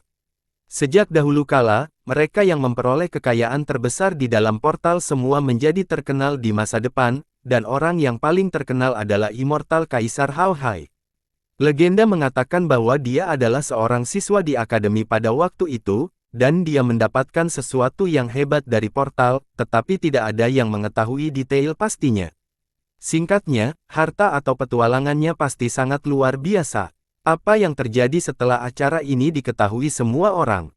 Kaisar Abadi Hao Hai menerima kehendak surga dan menjadi penguasa dunia. Ini bukan perbuatan yang paling terkenal, apa yang bahkan lebih luar biasa di atas segalanya adalah penciptaan gerbang 1000 kaisar satu sekte dengan 4 kaisar abadi yang berkesinambungan. Ini adalah pencapaian yang belum pernah dilihat sebelumnya dan mungkin, itu tidak akan pernah terulang lagi. Mengenai keajaiban gerbang 1000 kaisar, banyak orang mengajukan banyak hipotesis berbeda. Beberapa orang mengatakan bahwa Kaisar Abadi Hao Hai begitu hebat sehingga, dengan kebijaksanaan tertinggi sedalam laut, ia mendirikan fondasi abadi untuk gerbang. Terlepas dari apa yang orang lain pikirkan, singkatnya, setiap kali portal dibuka, orang lain akan mengeluarkan air liur dari keserakahan. Kali ini, akademi melonggarkan persyaratannya. Di luar kekuatan besar yang terlibat dalam aliansi, murid-murid muda dari sekte apapun diizinkan untuk memasuki portal yang tak lekang oleh waktu. Berita ini menyebabkan banyak penggarap dan sekte menjadi bersemangat. Semua orang muda membawa mimpi untuk memasuki portal, dan mereka semua memiliki keinginan untuk menjadi kaisar abadi kedua Hao Hai. Dan tentu saja, sekte berharap agar murid-murid mereka bisa menjadi Hao Hai kedua. Tidak masalah jika mereka memiliki bakat tak berkompetisi atau bakat yang mati, selama mereka masih muda dan tepat waktu, sekte-sekte ini akan membiarkan mereka memasuki portal secara instan. Bagi mereka, semakin banyak orang, semakin baik karena ini berarti mereka akan memiliki peluang yang lebih baik untuk mendapatkan kekayaan. Setelah memasukkan begitu banyak murid ke portal, satu atau dua dari mereka pasti bisa mendapatkan sesuatu yang baik. Begitu murid-murid muda ini memasuki portal, mereka mulai menatap dengan kagum pada pemandangan di depan mereka. Satu-satunya hal yang memenuhi mata kerinduan ini adalah kepuasan. Reruntuhan ini sangat luas karena mencakup ratusan ribu mil. Meskipun usia mereka tak terhitung tahun, mereka masih terus hidup dengan banyaknya dinding yang runtuh dan ubin yang rusak. Meskipun mengira ini hancur berkeping-keping, orang masih bisa melihat bahwa tempat ini dulunya adalah benteng raksasa, atau lebih tepatnya, itu adalah kota suci. Melihat tembok-tembok yang rusak yang menjulang ke awan dan mengelilingi daerah yang luas, tampak betapa besarnya kota kuno ini dulu. Beberapa orang dapat mengetahui bahwa tembok yang hancur ini terbuat dari hitam dan logam harta yang sangat berharga. Setelah sekian tahun berlalu, logam harta hitam itu telah berubah menjadi logam bekas ketuhanan tidak ada lagi. Meski begitu, logam itu masih menanamkan rasa takut di hati orang lain. Siapa yang menghabiskan begitu banyak sumber daya untuk membangun kota sebesar ini? Mungkinkah ini kota dewa yang legendaris? Para pemirsa muda terkejut dengan pemandangan itu setelah mereka melangkah masuk. Butuh waktu lama bagi mereka semua sebelum mereka bisa tenang. Nasib besar, kita datang. Seorang pemuda dengan darah mendidihnya berteriak ketika yang lain dengan cepat membangun ke sekeliling yang luas ini. Ketika mereka tenang, mereka mulai menyebar. Beberapa pergi ke selatan sementara yang lain terbang ke utara. Beberapa orang tinggal di sekitar ini untuk mengeksplorasi dengan cermat untuk melihat apakah ada harta yang tersisa. Hanya dalam 1 menit, anak-anak muda dari seluruh dunia dikerahkan ke 4 arah seperti air pasang. Mereka semua memiliki harapan besar ketika menjelajahi dunia misterius ini. Begitu mereka mencapai bagian yang lebih dalam dari kedamaian, mereka menemukan bahwa dunia ini jauh lebih besar dari imajinasi mereka. Tidak ada akhir untuk tempat yang tak berujung ini. Ada gunung ilahi yang menembus cakrawala, mereka terlalu tinggi untuk bisa dilihat oleh seseorang. Beberapa tertanam secara horizontal di bumi seperti seekor naga yang melingkar, dan ada sungai-sungai besar yang mengalir tanpa henti selama 1 miliar mil.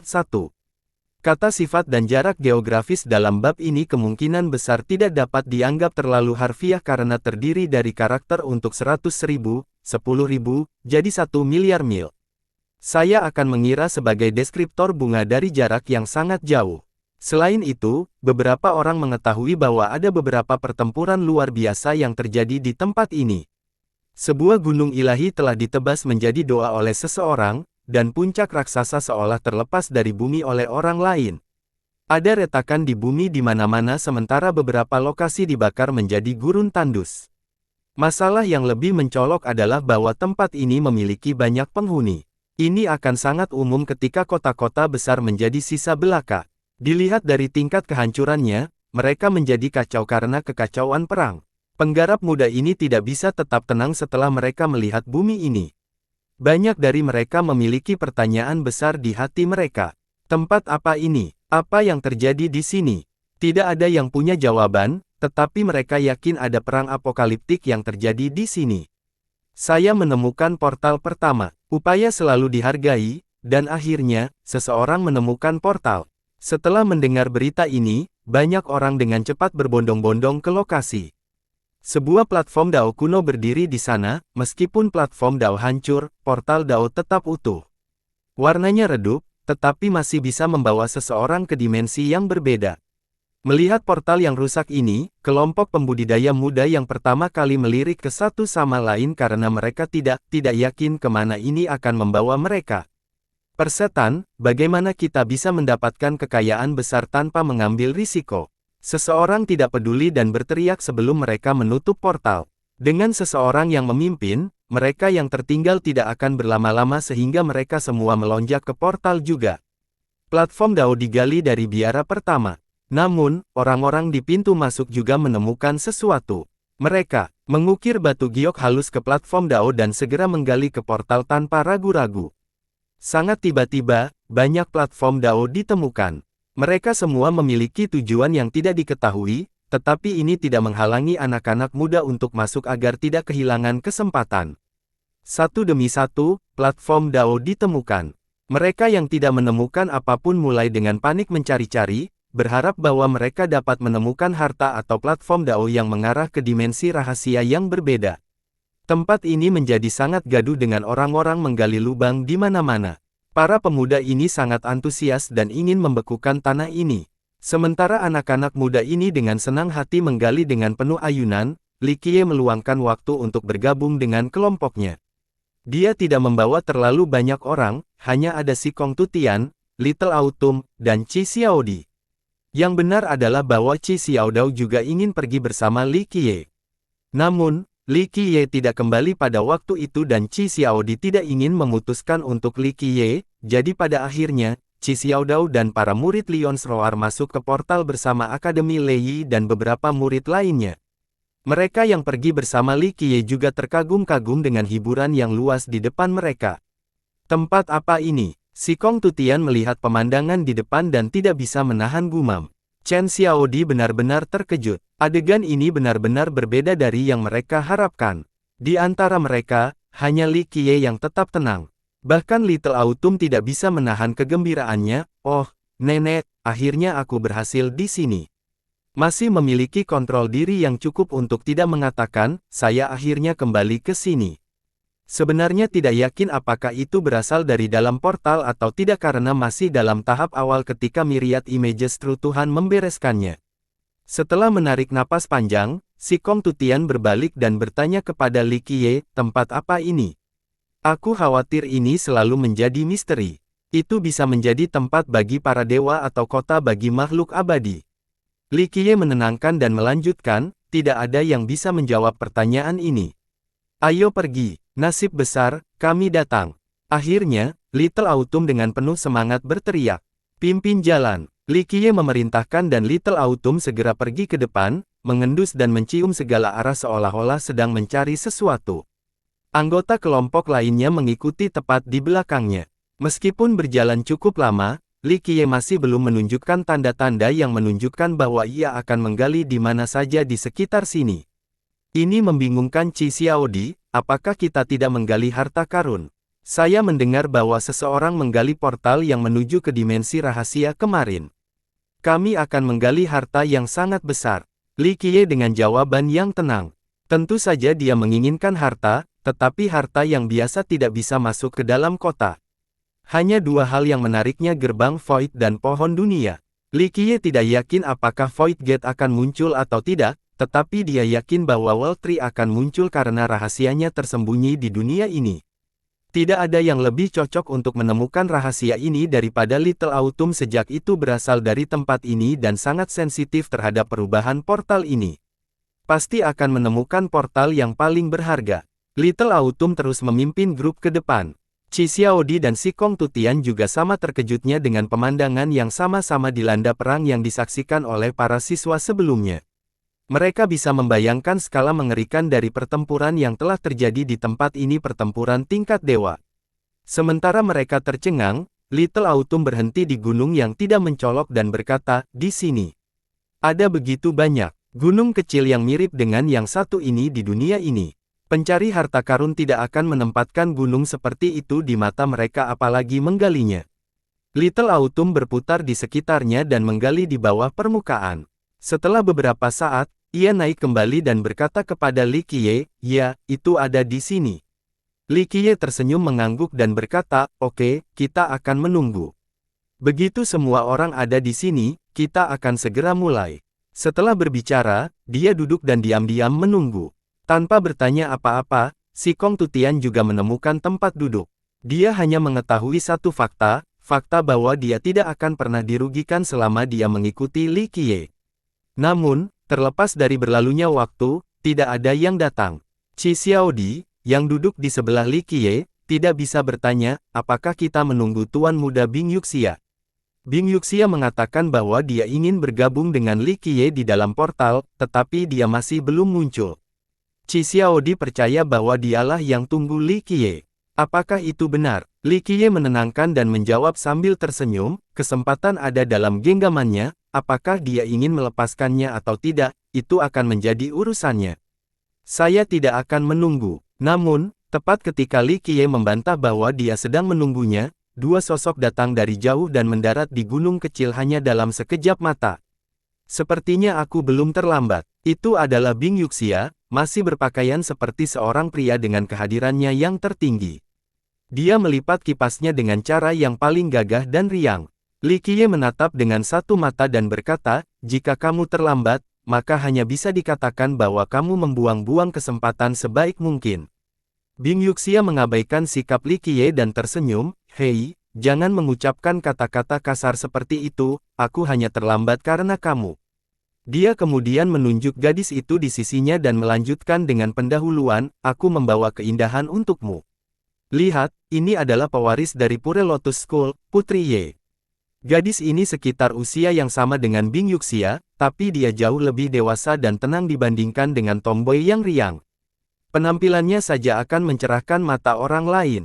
Gaun hijau mudanya menunjukkan bahwa dia berasal dari negara di tepi sungai selatan karena seluruh tubuhnya dipenuhi dengan semangat alam.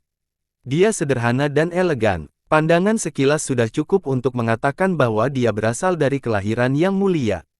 Namun, dia tidak sombong, juga tidak sombong dengan aura yang menindas. Sebaliknya, dia sopan dan memiliki sopan santun yang sesuai dengan seorang wanita. Tidak ada ruang untuk kritik. Dengan alis yang lembut dan mata almond yang menawan, dia memiliki fitur yang lembut. Dia lembut dan selembut udara, definisi keindahan yang memikat.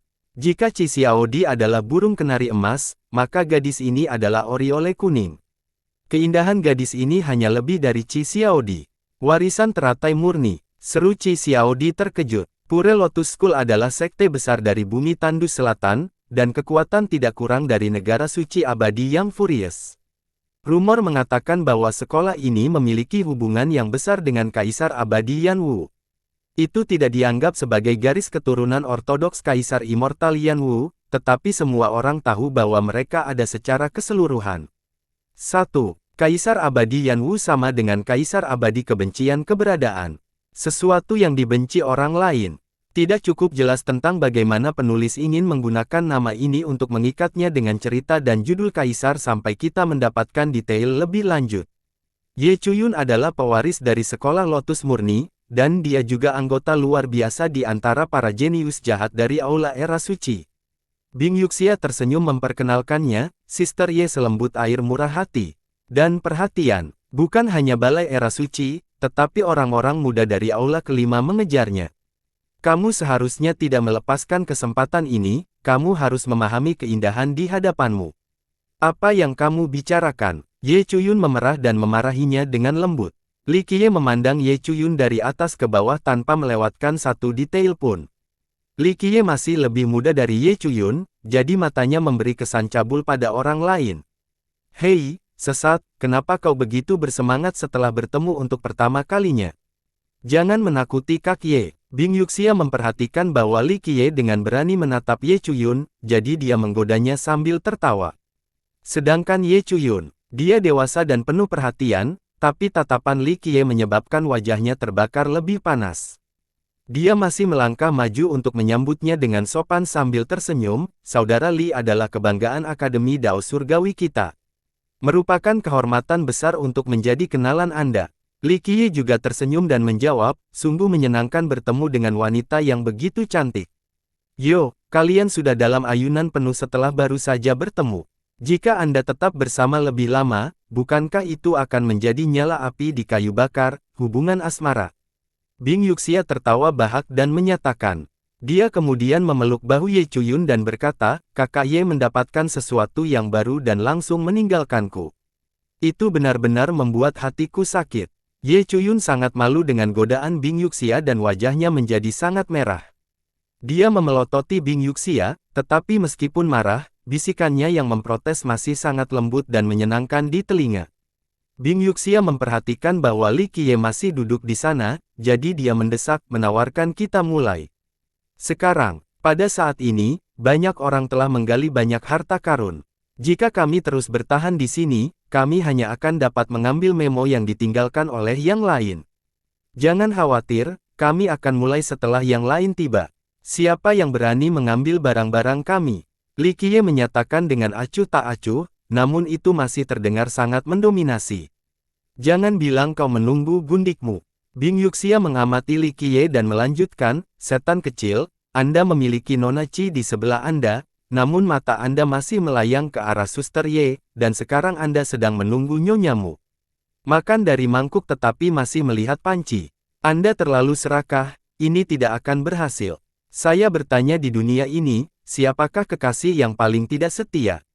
Itu seseorang yang terlalu mencintai. Bing Yuxia dan Li Qiye sudah cukup dekat sehingga dia tidak memiliki gangguan dan dengan bebas menggodanya. Namun, Qi Xiaodi dan Ye Chuyun tidak begitu terkendali seperti Bing Yuxia, sehingga mereka menjadi sangat malu dan canggung dari kata-katanya. Li Qiye perlahan melirik Bing Yuxia dan berkata, gadis kecil, berhentilah bermain-main seperti tuan muda sepanjang waktu. Tontonlah atau aku akan menanggalkan pakaian laki-lakimu suatu hari nanti. Kamu berani. Meskipun Bing Yuxia tak kenal takut, wajahnya yang cantik masih memerah saat dia menyorotnya. Li Qiye dengan nyaman balas menimpali, tidak ada banyak hal yang saya tidak berani melakukannya di dunia ini, dan menanggalkan pakaian Anda jelas bukan salah satunya. Setan kecil, suatu hari, saya akan memberi Anda pelajaran. Pada akhirnya, Bing Yuxia dengan putus asa berkata karena dia tidak melakukannya. Saya tidak tahu bagaimana menghadapi Li Qiye. Sementara kelompok Li Qiye sedang menunggu di gunung yang tidak penting ini, banyak berita tersebar di wilayah ini. Seperti yang dikatakan Bing Yuxia, jumlah harta yang ditemukan semakin meningkat. Seorang murid dari sekolah Sungai Willow menemukan portal ke alam misterius dan memperoleh batu sungai ilahi. Pesan pertama datang dari suatu tempat di dekat pintu masuk portal yang tak lekang oleh waktu. Anak Baosin dari Aula Era Zenith menemukan buah purba di sebuah lembah. Di dalam, seseorang dapat menemukan inti dari kesulitan guntur. Itu adalah buah dari Dewa Guntur kuno. 3. Baosin sama dengan hati pikiran berharga. 3 murid era Grand memasuki beberapa pendingin dan menemukan tahta abadi yang rusak. Setelah tahta ini digali, sebenarnya memunculkan nyanyian pujian dari kitab suci yang abadi. 3 murid menjadi jauh lebih mendalam setelah mendengarkan tulisan suci abadi ini. Hanya dalam 1 atau 2 hari, banyak pembudidaya muda yang masuk ke dalam ruang ini telah memperoleh panen besar, beberapa jenius dan beberapa hanya siswa biasa. Setelah mendengar berita ini, mereka yang tidak mengerti apa-apa menjadi lebih bersemangat dan hati-hati mengeksplorasi semakin banyak. Mereka semua berharap kekayaan besar akan menjadi milik mereka. Li Qiye dan rekan-rekannya terus menunggu di gunung kecil ini. Kehadiran Bing Yuxia dan Ye Chuyun juga menyebabkan banyak penggarap yang melihat lewat lagi. Pada saat ini, orang dapat mengatakan bahwa Li Qiye adalah orang terkenal, seseorang yang dikenal oleh semua orang di kota 100 Timur. Orang-orang menjadi sangat ingin tahu ketika mereka melihat kelompok Li Qiye duduk di gunung ini, mereka tidak menggali atau mencari harta karun. Orang-orang berpikir aneh dan bertanya-tanya apakah gunung kecil ini benar-benar berisi harta karun besar atau sesuatu. Sebelumnya, seseorang akan menggoda Li Qiye karena memilih gunung sepele ini, tetapi tidak ada yang berani memprovokasi dia sekarang. Banyak yang diam-diam mencatat Li Qiye karena mereka merasa Li Qiye tidak akan tinggal di sana tanpa alasan. Namun demikian, tidak ada yang berani melangkah maju untuk bertanya padanya. Membunuh Baxia dan Hu Yue, berakhir Zhu Huangwu dan Pangeran Surgawi King Xuan, bekerja sama dengan Akademi untuk membunuh para ahli yang tak terhitung jumlahnya dari sekutu, termasuk 11 celana lama. Di mata banyak orang, Li Qiye adalah seorang pria jahat yang tanpa membunuh menumbuhkan kelopak mata. Siapa yang mau macam-macam karakter seperti itu? Mereka yang menunggu Li Qiye masih belum tiba. Alih-alih, kelompok yang berbeda datang menggantikan mereka. Seorang wanita terbang dengan menginjak bulan tanpa ternoda oleh cacat dunia fana. Dia sangat halus dan saat seperti dewi, menyebabkan hati orang lain berdetak lebih cepat ketika dia tiba. Dewi Mei Mei Suyao, keturunan dari sekolah sungai abadi dan perwakilan mereka saat ini. Dia benar-benar terkenal di dunia ini, dan dia menyebabkan banyak pria muda membuang semua yang mereka miliki untuk mengadilinya. Banyak pengikut tepat di belakangnya, sebenarnya, ada terlalu banyak. Beberapa berasal dari kekuatan besar, beberapa dari beberapa kekuatan kecil, dan bahkan ada gelandangan biasa. Alasan dia memiliki begitu banyak pengikut bukan hanya karena kecantikannya yang menawan, tetapi juga karena dia kebijaksanaannya yang besar. Mereka bercita-cita untuk berkontribusi pada kehebatannya. Dia datang ke dunia ini untuk mengajarkan kitab suci Dao kepada banyak orang, terutama di kota 100 Timur. Banyak orang diajar olehnya, baik murid yang berbakat maupun yang biasa, semuanya memperoleh manfaat besar setelah mendengarkan ceramahnya. Perlahan-lahan, Mei Suyao telah mengumpulkan kekuatan yang harus diperhitungkan. Itu adalah organisasi yang didirikan oleh para pengikutnya dari seluruh dunia. Beberapa jatuh cinta padanya sementara yang lain ada di sana untuk visinya. Ada juga yang bersedia menjadi pengikutnya untuk mendengarkan ceramah dan pemahamannya tentang Grand Dao. Beberapa bahkan menganggap pengikutnya sebagai bagian dari praktik Tao yang terpisah doktrin Suyao sendiri.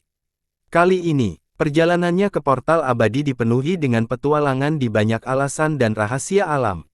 Mei Suyao hanya mengambil beberapa barang sementara sisa harta yang besar semuanya jatuh ke tangan para pengikutnya.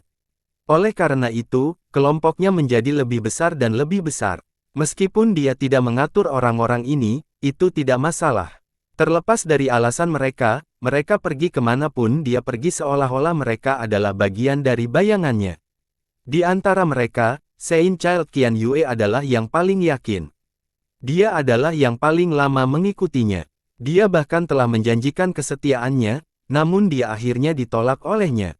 Mei Suyao dihentikan oleh gunung kecil yang ditempati oleh Li Qiye. Dia mengamati gunung ini dan membaca Grand Dao sebelum akhirnya berbicara kepada Li Qiye, "Saudara Li, Suyao ada di sini untuk kesempatan besar. Jika saudara Li dan teman-teman Dao lainnya bersiap untuk pergi, Suyao akan membuka gunung ini." Kata-katanya menyebabkan mereka yang memperhatikan Li Qiye menjadi terkejut. Pengikutnya juga mengejutkan dan bersemangat pada saat yang sama. Setiap kali dia melakukan sesuatu seperti ini, dia selalu membuka dunia rahasia dengan harta. Dia tidak pernah mengambil semuanya dan hanya mengumpulkan satu atau dua item, begitu banyak orang yang senang mengikutinya.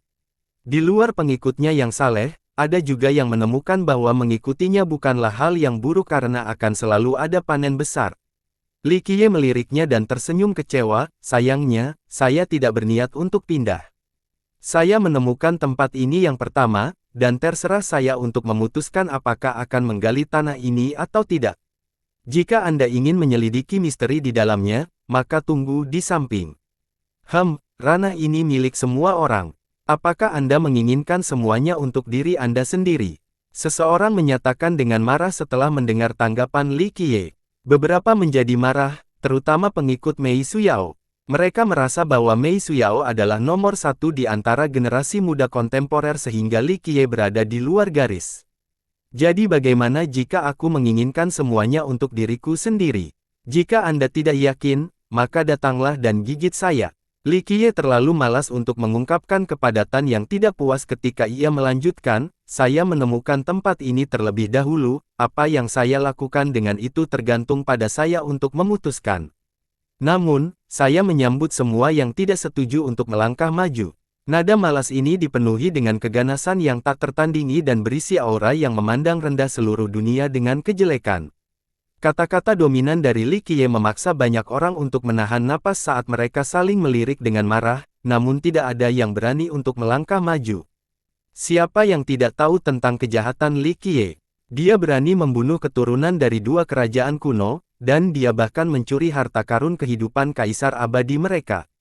Adakah yang tidak berani dia lakukan?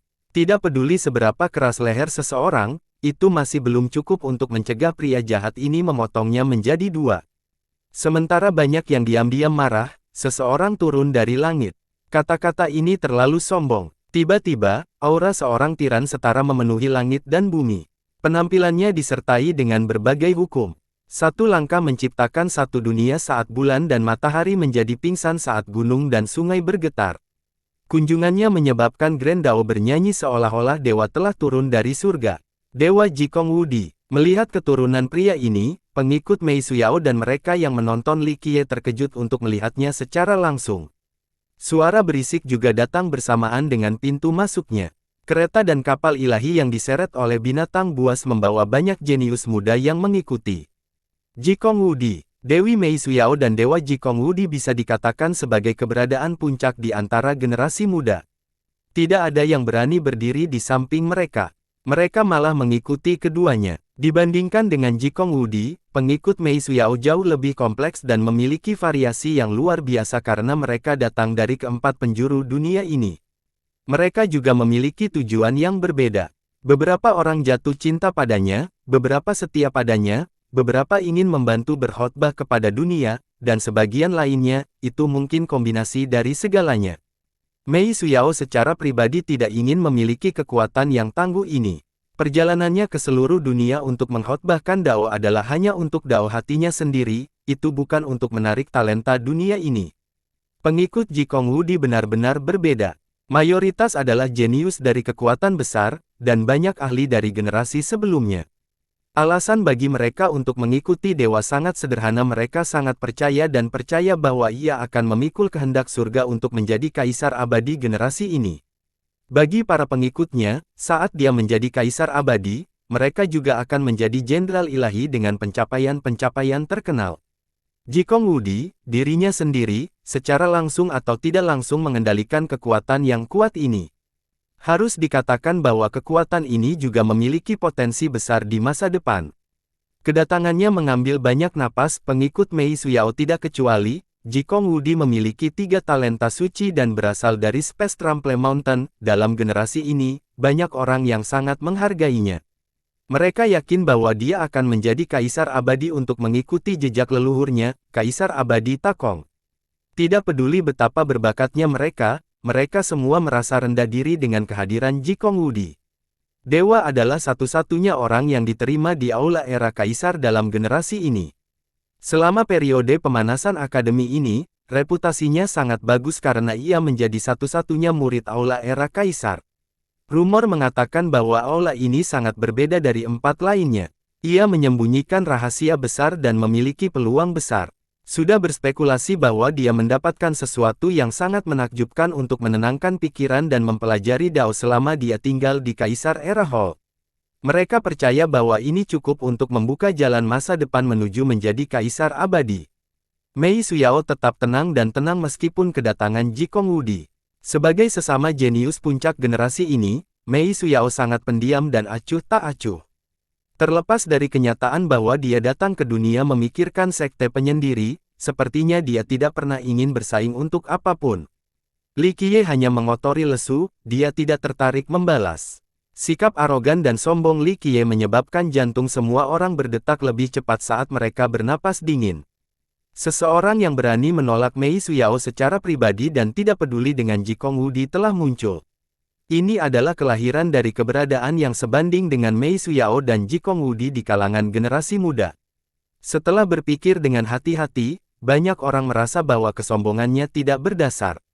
Membunuh semua jenius dan menyerang altar ilahi dari 11 unding selama catatan pertempuran seperti itu sudah cukup untuk menunjukkan siapapun dari generasi muda dan mengejutkan bahkan mereka dari generasi sebelumnya. Dewa Jikong Wudi menatap mata menyempit, secercah cahaya bintang melintas di atas mereka. Meskipun dia tidak membalas secara fisik, aura tak terpecahkannya masih sejelas sebelumnya. Banyak jenius yang mengikuti Jikong Wudi cukup kesal dengan Li Qiye, terutama mereka yang memiliki hubungan yang baik dengan Pangeran Surgawi King Xuan. Salah satu dari mereka memandang Li Qiye hanya duduk di sana di atas gunung kecil dan tidak bisa menahan cibiran, orang yang begitu sombong. Apa, kamu ingin berkelahi? Li Qiye tetap tidak bergerak dan tidak berbicara. Sebaliknya, Bing Yuxia membalas dengan sikapnya yang bebas dan elegan sambil menggoyang kipasnya. Li kecil dilindungi oleh bangsawan muda ini. Jika Anda tidak yakin, maka majulah. Kata-kata Bing Yuxia cukup sombong sehingga menyebabkan kejeniusan ini menjadi pusing. Semua orang tahu kekuatan. Tidak peduli seberapa hebat talenta seseorang, mereka tidak bisa berani mengatakannya di depannya. 9 Istana Sein Kuno Santo Suci. Memiliki 9 istana sangat terhormat, dan memiliki 10 istana akan menjadi lingkaran yang sempurna. Termasuk Ding Yuxia sudah cukup untuk mengalahkan semua orang karena tidak ada yang pernah mendengar seseorang dengan 9 istana takdir pada generasi muda. Suasana tiba-tiba menjadi sunyi ketika Li Qiye dengan bangga duduk di atas gunung. Bahkan pasukan yang kuat di depannya tidak bisa mengejutkannya. Dewi Mei Suyao dan Dewa Jikong Wudi juga tidak bisa melakukan apa-apa, jadi mereka harus berdiri di samping. Bahkan mereka yang tidak menyukai Li Qiye harus menghormati sikapnya yang dominan. Akhirnya, orang-orang yang telah ditunggu oleh Li Qiye akhirnya tiba. Dengan ledakan keras, banyak pembudidaya muda dengan cepat mendekat. Pandangan sekilas sudah cukup untuk mengatakan bahwa ini adalah pembudidaya muda dari beberapa sekte. Para pembudidaya ini hanya memiliki budidaya rata-rata, tetapi dua wanita yang memimpin kelompok itu luar biasa. Yang satu sedingin es sementara yang lain memancarkan pesona yang tak tertandingi. Hanya dalam sekejap mata, mereka tiba di gunung kecil. Murid-murid ini sangat senang melihat Li Qiye, dan salah satu dari mereka bahkan berteriak, "Saudara pertama." Li Qiye mengungkapkan senyuman setelah melihat grup ini. Kedua wanita itu berjalan di depan Li Qiye dan menangkupkan tinju mereka bersama, yang nobel. Kedua wanita itu menyambutnya pada saat yang sama, satu dengan nada dingin dan merdu sementara yang lain menggunakan nada lembut dan memikat. Sikap hormat kedua keindahan terhadap Li Qiye mengejutkan banyak orang. Tepat pada waktunya, Li Qiye menganggukkan kepalanya dan tersenyum dari lubuk hatinya. Doa tersebut kemudian berdiri tepat di belakang Li Qiye, satu membawa pedang panjang sementara yang lain memiliki pedang ilahi.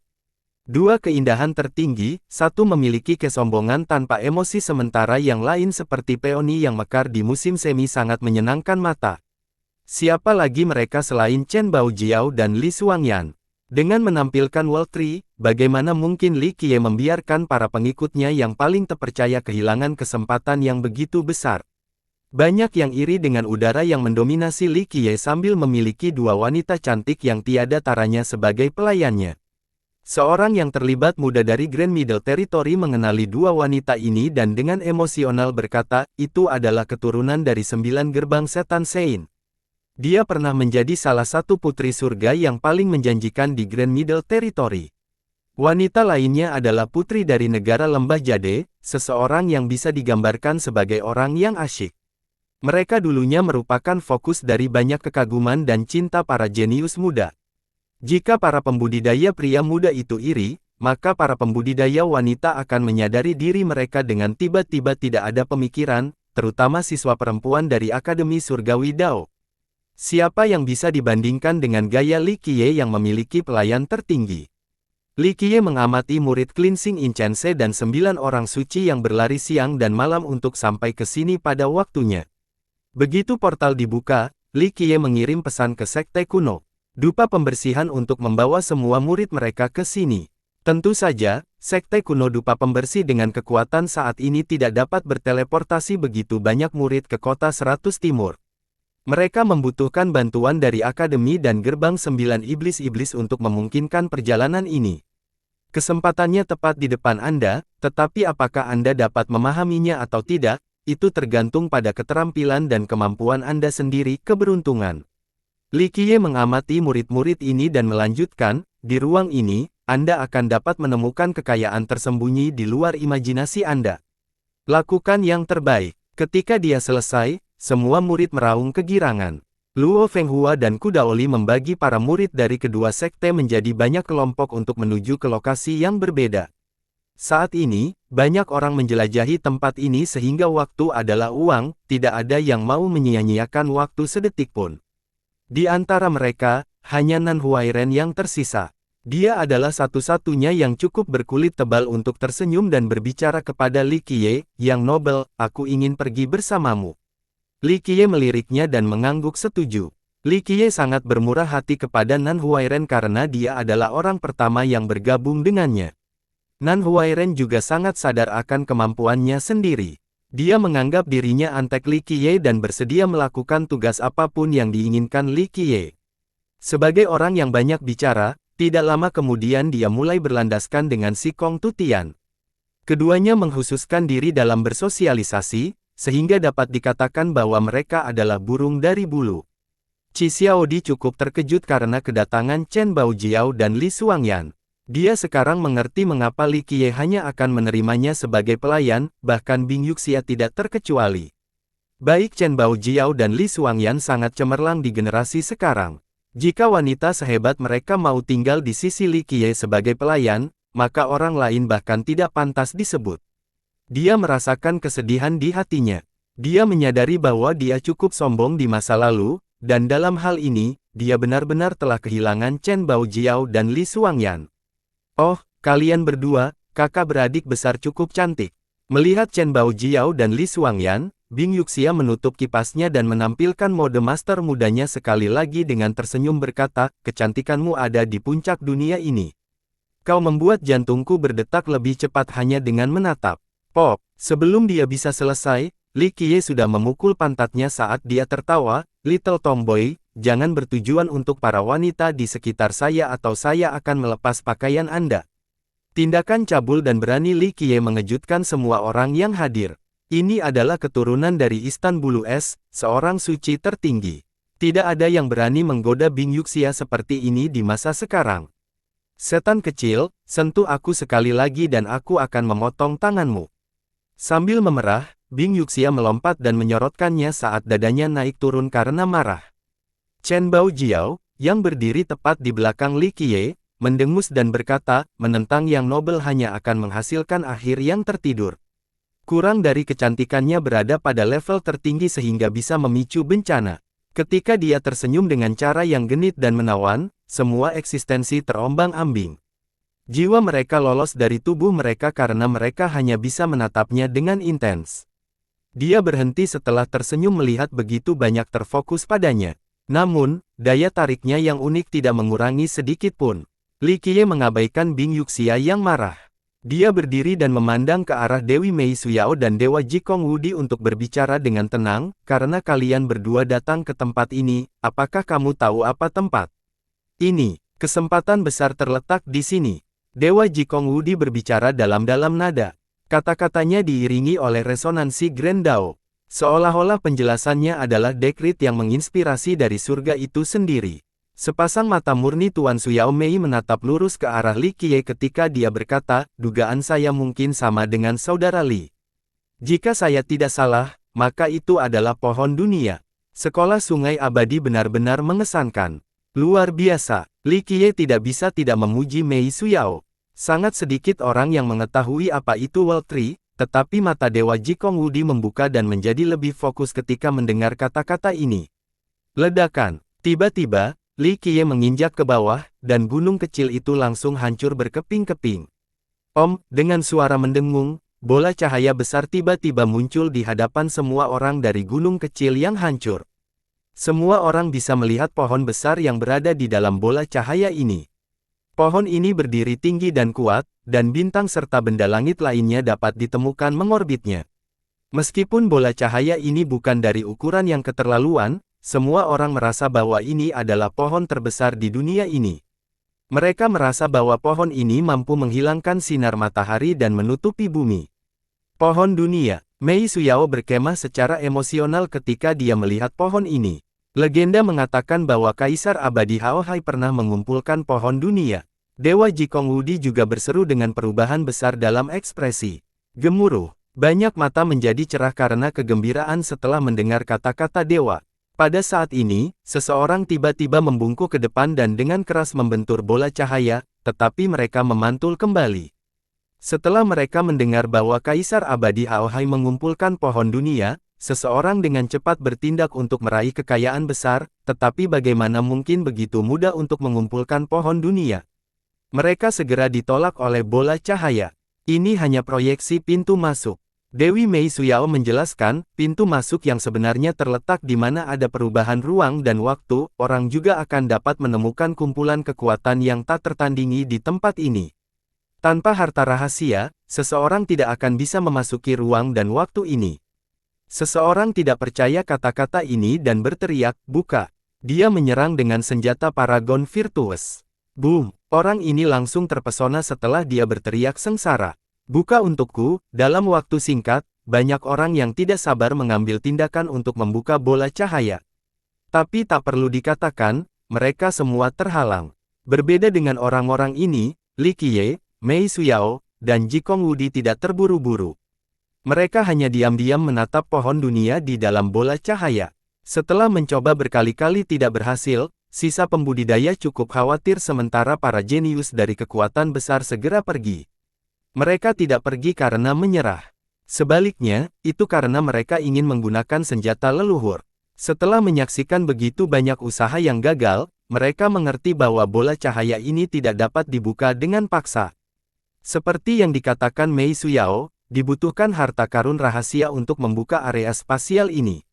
Tidak ada yang mau ketinggalan di World Tree, tidak peduli siapa mereka atau apa latar belakang mereka, sehingga semua orang pergi untuk mengeluarkan harta besar mereka. Untuk banyak kekuatan besar, kecuali itu adalah waktu kesusahan, mereka tidak akan dengan mudah mengambil harta mereka yang terdefinisi. Namun, tidak ada masalah yang sangat penting di depan pohon dunia. Semua orang tahu apa yang terjadi setelah Kaisar Abadi Haohai mengumpulkan pohon dunia. Siapa yang tidak berharap sekte mereka menjadi seperti gerbang 1000 kaisar, keajaiban sepanjang masa. Bahkan, bagi mereka yang tidak memiliki senjata leluhur, mereka segera mencari sekutu untuk melihat apakah mereka bisa bekerja sama. Nah, tidak ada yang namanya makan siang gratis di dunia ini. Saya akan membawa kalian berdua untuk mengumpulkan pohon dunia, tetapi sekarang saatnya bagi Anda untuk tampil. Li Qiye dengan tenang berdiri di sana dan melirik Bing Yuxia. Pohon dunia memiliki peluang yang sangat bagus sehingga tidak ada yang mau membaginya dengan orang lain. Li Qiye sebenarnya memiliki kemampuan untuk membuka pintu ini, tetapi dia membawa Bing Yuxia bukan karena dia membawa harta karun Istana Bulu Es bersamanya, tetapi karena dia menyukainya. Setiap kali dia melihatnya, itu mengingatkannya pada Kaisar Abadi Bing Yu di masa lalu. Bing Yuxia yang selalu riang menjadi serius dan mengambil napas dalam-dalam. Dia perlahan-lahan mengeluarkan barang dan melemparkannya ke pintu masuk ruang warping di bawah dan mengucapkan dengan nada serius, "Buka." Item ini bukan gerbang tua, dan itu juga tidak besar, hanya saja ukuran telapak tangan seseorang. Saat gerbang ini bersentuhan dengan ruang yang bergeser, sejumlah besar energi darah Bing Yuxia dan ke-9 istananya muncul. Rune Dao yang tak terhitung jumlahnya turun seperti samudra yang meliputi gerbang kecil.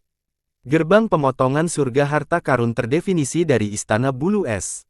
Mei Suyao melihat gerbang ini dan berseru secara emosional.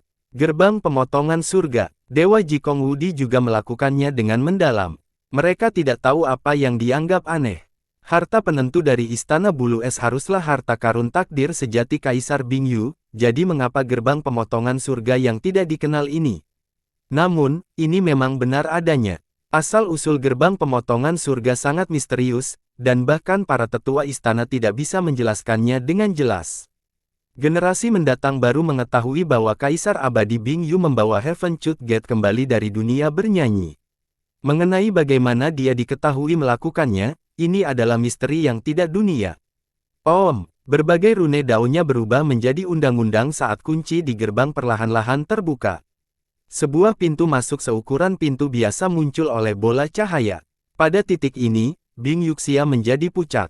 Membuka portal ini menghabiskan banyak energi darahnya, bahkan 9 istana yang dimiliki Sein-Sein seperti dia tidak dapat menahan korban sebesar itu. Ayo kita pergi. Li Qiye membungkus lengan bajunya dan masuk bersama kelompoknya. Lalu, pintu masuk menghilang. Orang lain tidak bisa mengikuti mereka bahkan jika mereka mau. Setelah melangkah masuk, mereka bisa merasakan hidup yang tak berujung. Seolah-olah mereka sedang mandi di lautan kehidupan pada tahap awal mereka. Mereka menemukan bahwa mereka berdiri tepat di bawah tebing, dan tidak ada lagi yang terlihat. Namun, begitu mereka mengangkat kepala untuk mengamati dari ketinggian mereka menemukan bahwa ini sama sekali bukan tebing. Sebaliknya, itu adalah pohon besar dengan ukuran yang tak terukur. Di atas pemandangan alam, orang dapat menemukan bagian tak terhitung gunung raksasa yang saling bersilangan, masing-masing dari mereka adalah jutaan dan jutaan mil panjangnya. Ini adalah cabang-cabang pohon. Li Qiye pelan-pelan berkata sementara yang lain bertanya-tanya. Saat ini, berdiri di dasar World Tree. Itu seperti mimpi. Dalam satu generasi dari dulu, itu muncul sekali sebelumnya. Sayangnya, karena kedatangan tergesa-gesa Li Qiye, dia tidak bisa naik ke puncak dan melewatkan peluang bagus. Pada saat ini, kelompok Qi Xiaodi mengerti mengapa ini disebut pohon dunia. Tidak ada pohon lain yang sebanding dengan keagungannya yang tak terhitung. Pohon ini memikul dunia dengan sendirinya. Dapat dikatakan bahwa itu mampu menopang 3.000 dunia besar. Itu menjulang pada ketinggian yang tak terbayangkan. Jika ada 9 surga, maka pohon ini lebih tinggi dari 9 surga. Batang pohon itu berukuran sangat luar biasa, dan setiap dahannya adalah dunia yang terpisah sementara setiap daunnya adalah benua. Yang lebih mengejutkan adalah daun pohon ini menopang bintang-bintang dan melahirkan banyak hal. Daun-daun ini bisa menjadi negara atau dunia mereka sendiri dengan galaksi dan benda langit di antara celah itu. Bing Yuxia, Li Xuangyan, Qi Xiaodi, dan Chen Baojiao terkejut, mereka bahkan tidak dapat berbicara dalam waktu yang sangat lama. Berapa lama untuk terbang ke sana? Sikong Tutian, yang telah melihat banyak keajaiban, masih dipenuhi dengan keajaiban. Kamu bisa mencobanya, Li Qiye sambil menjawab sambil tersenyum. Mengambil napas dalam-dalam, Sikong Tutian kemudian berteriak dan berubah menjadi seberkas cahaya untuk melaju dengan kecepatan yang sangat cepat. Luar biasa, tidak ada yang bisa menolak memuji teknik terbangnya, dan Nan Huairen bahkan berseru. Namun, sementara Sikong Tutian melonjak ke atas, suara gelombang mulai muncul di sekitarnya. Dengan kecepatannya, dia dapat melakukan perjalanan 10.000 mil dalam sekejap mata, tetapi pada saat ini, dia terbang berkali-kali lebih lambat karena dia merasakan kekuatan yang tak dihentikan menekannya dari atas.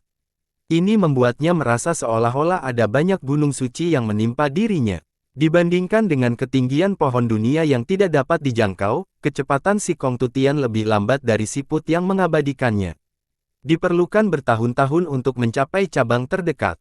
Dia menyerah dan mendarat untuk berkata, aku tidak akan mencapainya bahkan setelah terbang selama 1000 tahun. Terbang ke puncak, bahkan paragon berbudi luhur tidak akan mampu melakukannya. Li Qiye membantu tertawa dan menenangkan kepalanya, ini membutuhkan harta. Jika Anda ingin menggunakan kekuatan Anda sendiri untuk terbang, maka hanya virtues paragon yang memenuhi syarat untuk melakukan tugas seperti itu karena mereka dapat menangani kekuatan penekan dari atas. Namun, seberapa tinggi mereka bisa pergi, akan sulit untuk mengatakannya. Di mana kekayaan dan harta? Nan Huairen dengan rakus bertanya. Setiap cabang dan setiap daun adalah harta. Keagungan harta ini tergantung pada seberapa tinggi seseorang bisa terbang. Yang lebih tinggi biasanya lebih baik, tetapi hal ini tidak selalu terjadi. Untuk mendapatkan kekayaan terbesar, seseorang harus memiliki wawasan yang tajam bersama dengan kekayaan yang cukup. Jika Anda menerapkan kedua hal ini dengan benar, bahkan jika Anda tidak dapat terbang cukup tinggi, Anda masih dapat mencapai tempat misterius dan mendapatkan banyak uang. Setiap cabang dan setiap daun adalah kekayaan. Bahkan Ye Chuyun yang dilindungi undang-undang secara emosional. Masing-masing dari mereka adalah dunia yang terpisah. Ada kekayaan di mana-mana, tetapi terserah Anda untuk memasarkannya.